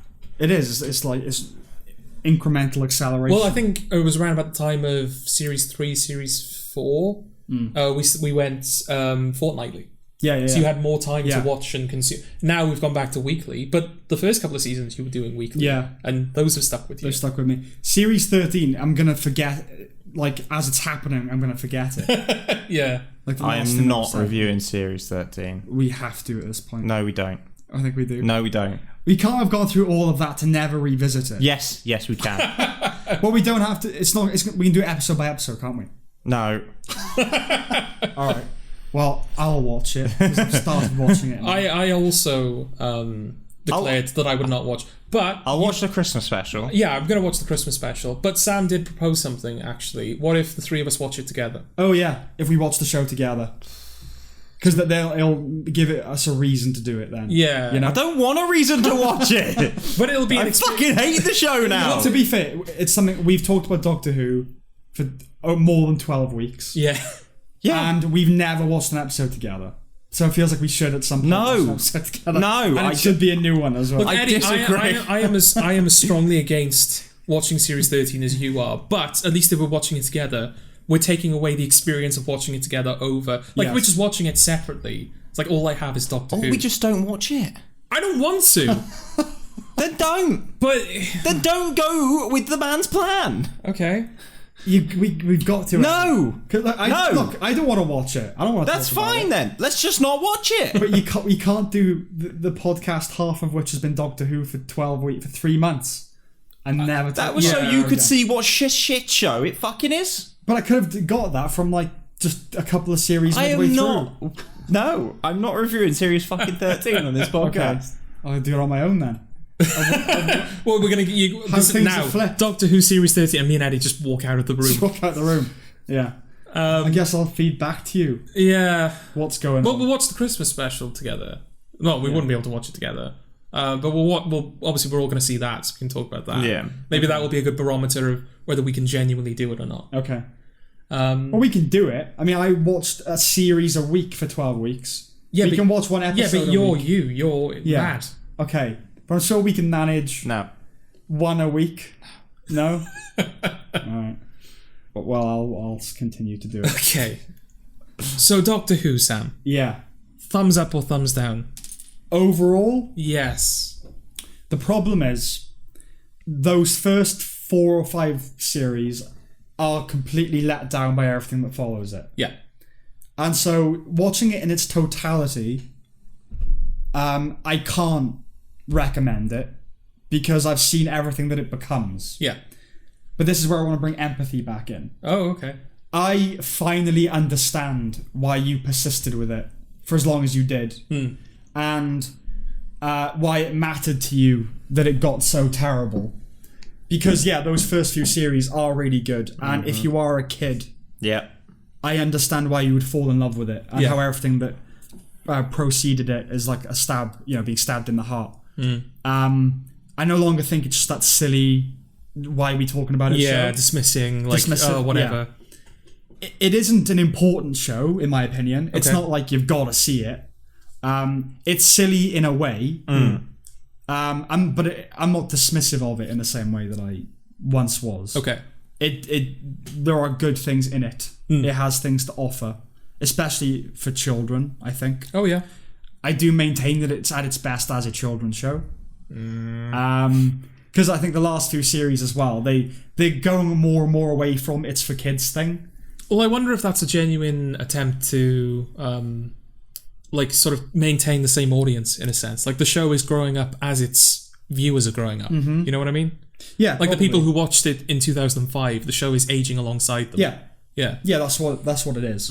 But to its detriment. Yeah, I'd say so. Any other questions? Well, I suppose you've kind of answered whether you think this was a worthwhile exercise. Is it a thumbs up? So I'm a completist, so if I start something, I'll finish it. Yeah. With Doctor Who, I would say don't feel like you have to watch it all to get up to speed or whatever. Watch the first 5 series and then stop. Genuinely. There is no need for you. There are good episodes and good things after that. Yes. But not enough to warrant. You shouldn't have to watch all that just to get to Heaven Sent. Yes. You can watch Heaven Sent on its own, actually. Yeah, absolutely. The only context you need is that he's just lost a companion. Yeah. Watch 5 and stop. Yeah, I feel that's fair. Would be my advice. I don't know if I said it all the way back in episode 17. Yeah. Because that's when we started this, believe it or not. Fucking hell. You weren't even here for the beginning of it. I know. That was...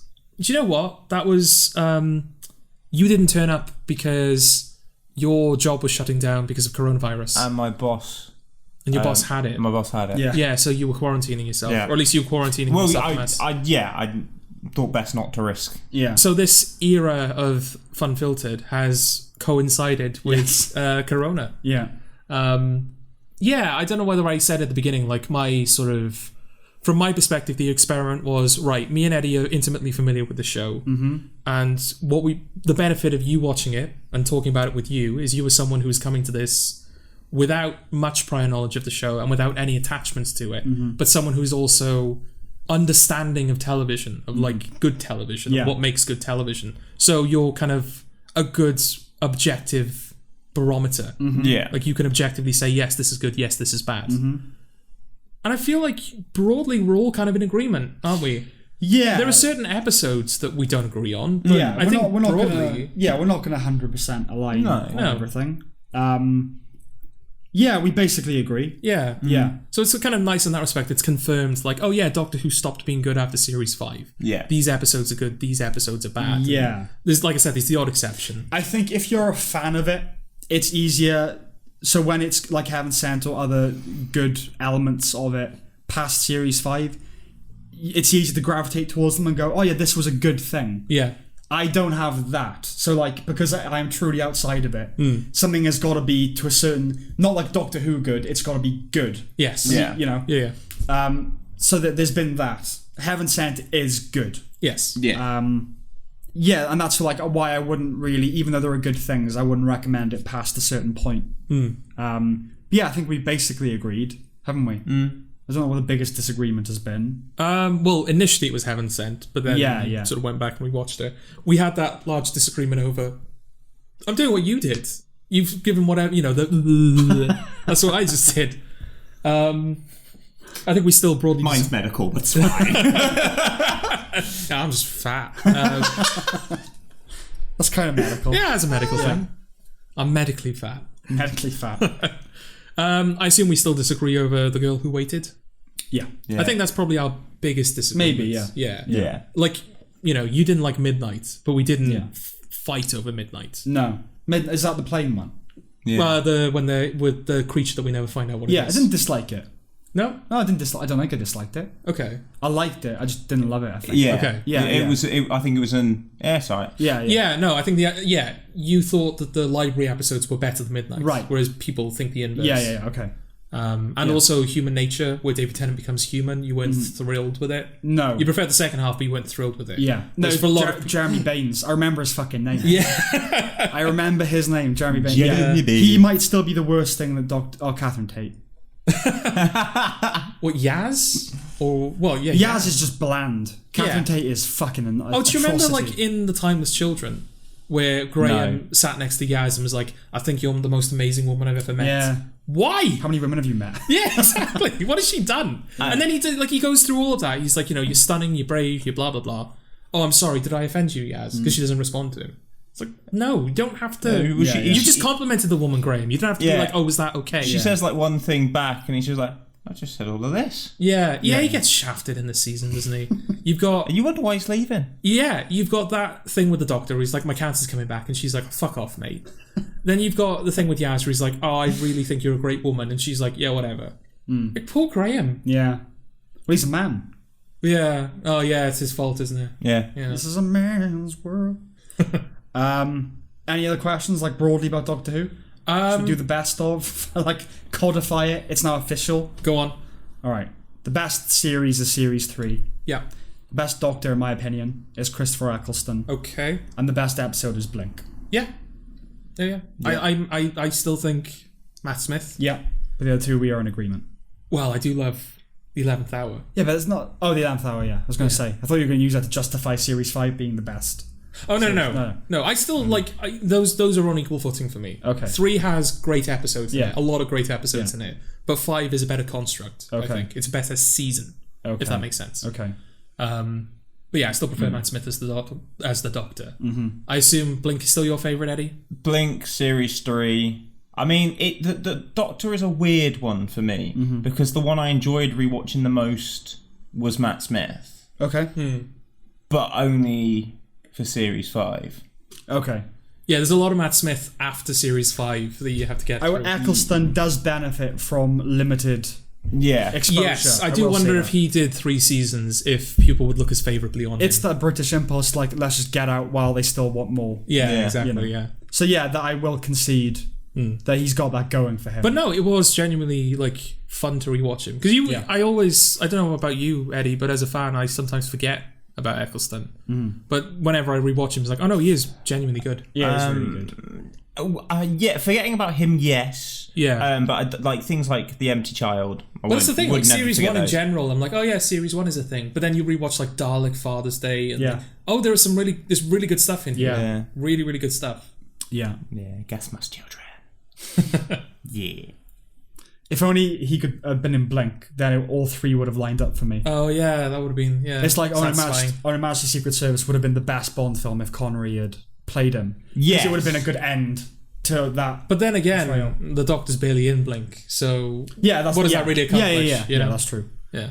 Isn't that ironic? The best episode of the show, he's barely, He's barely in it. Yeah.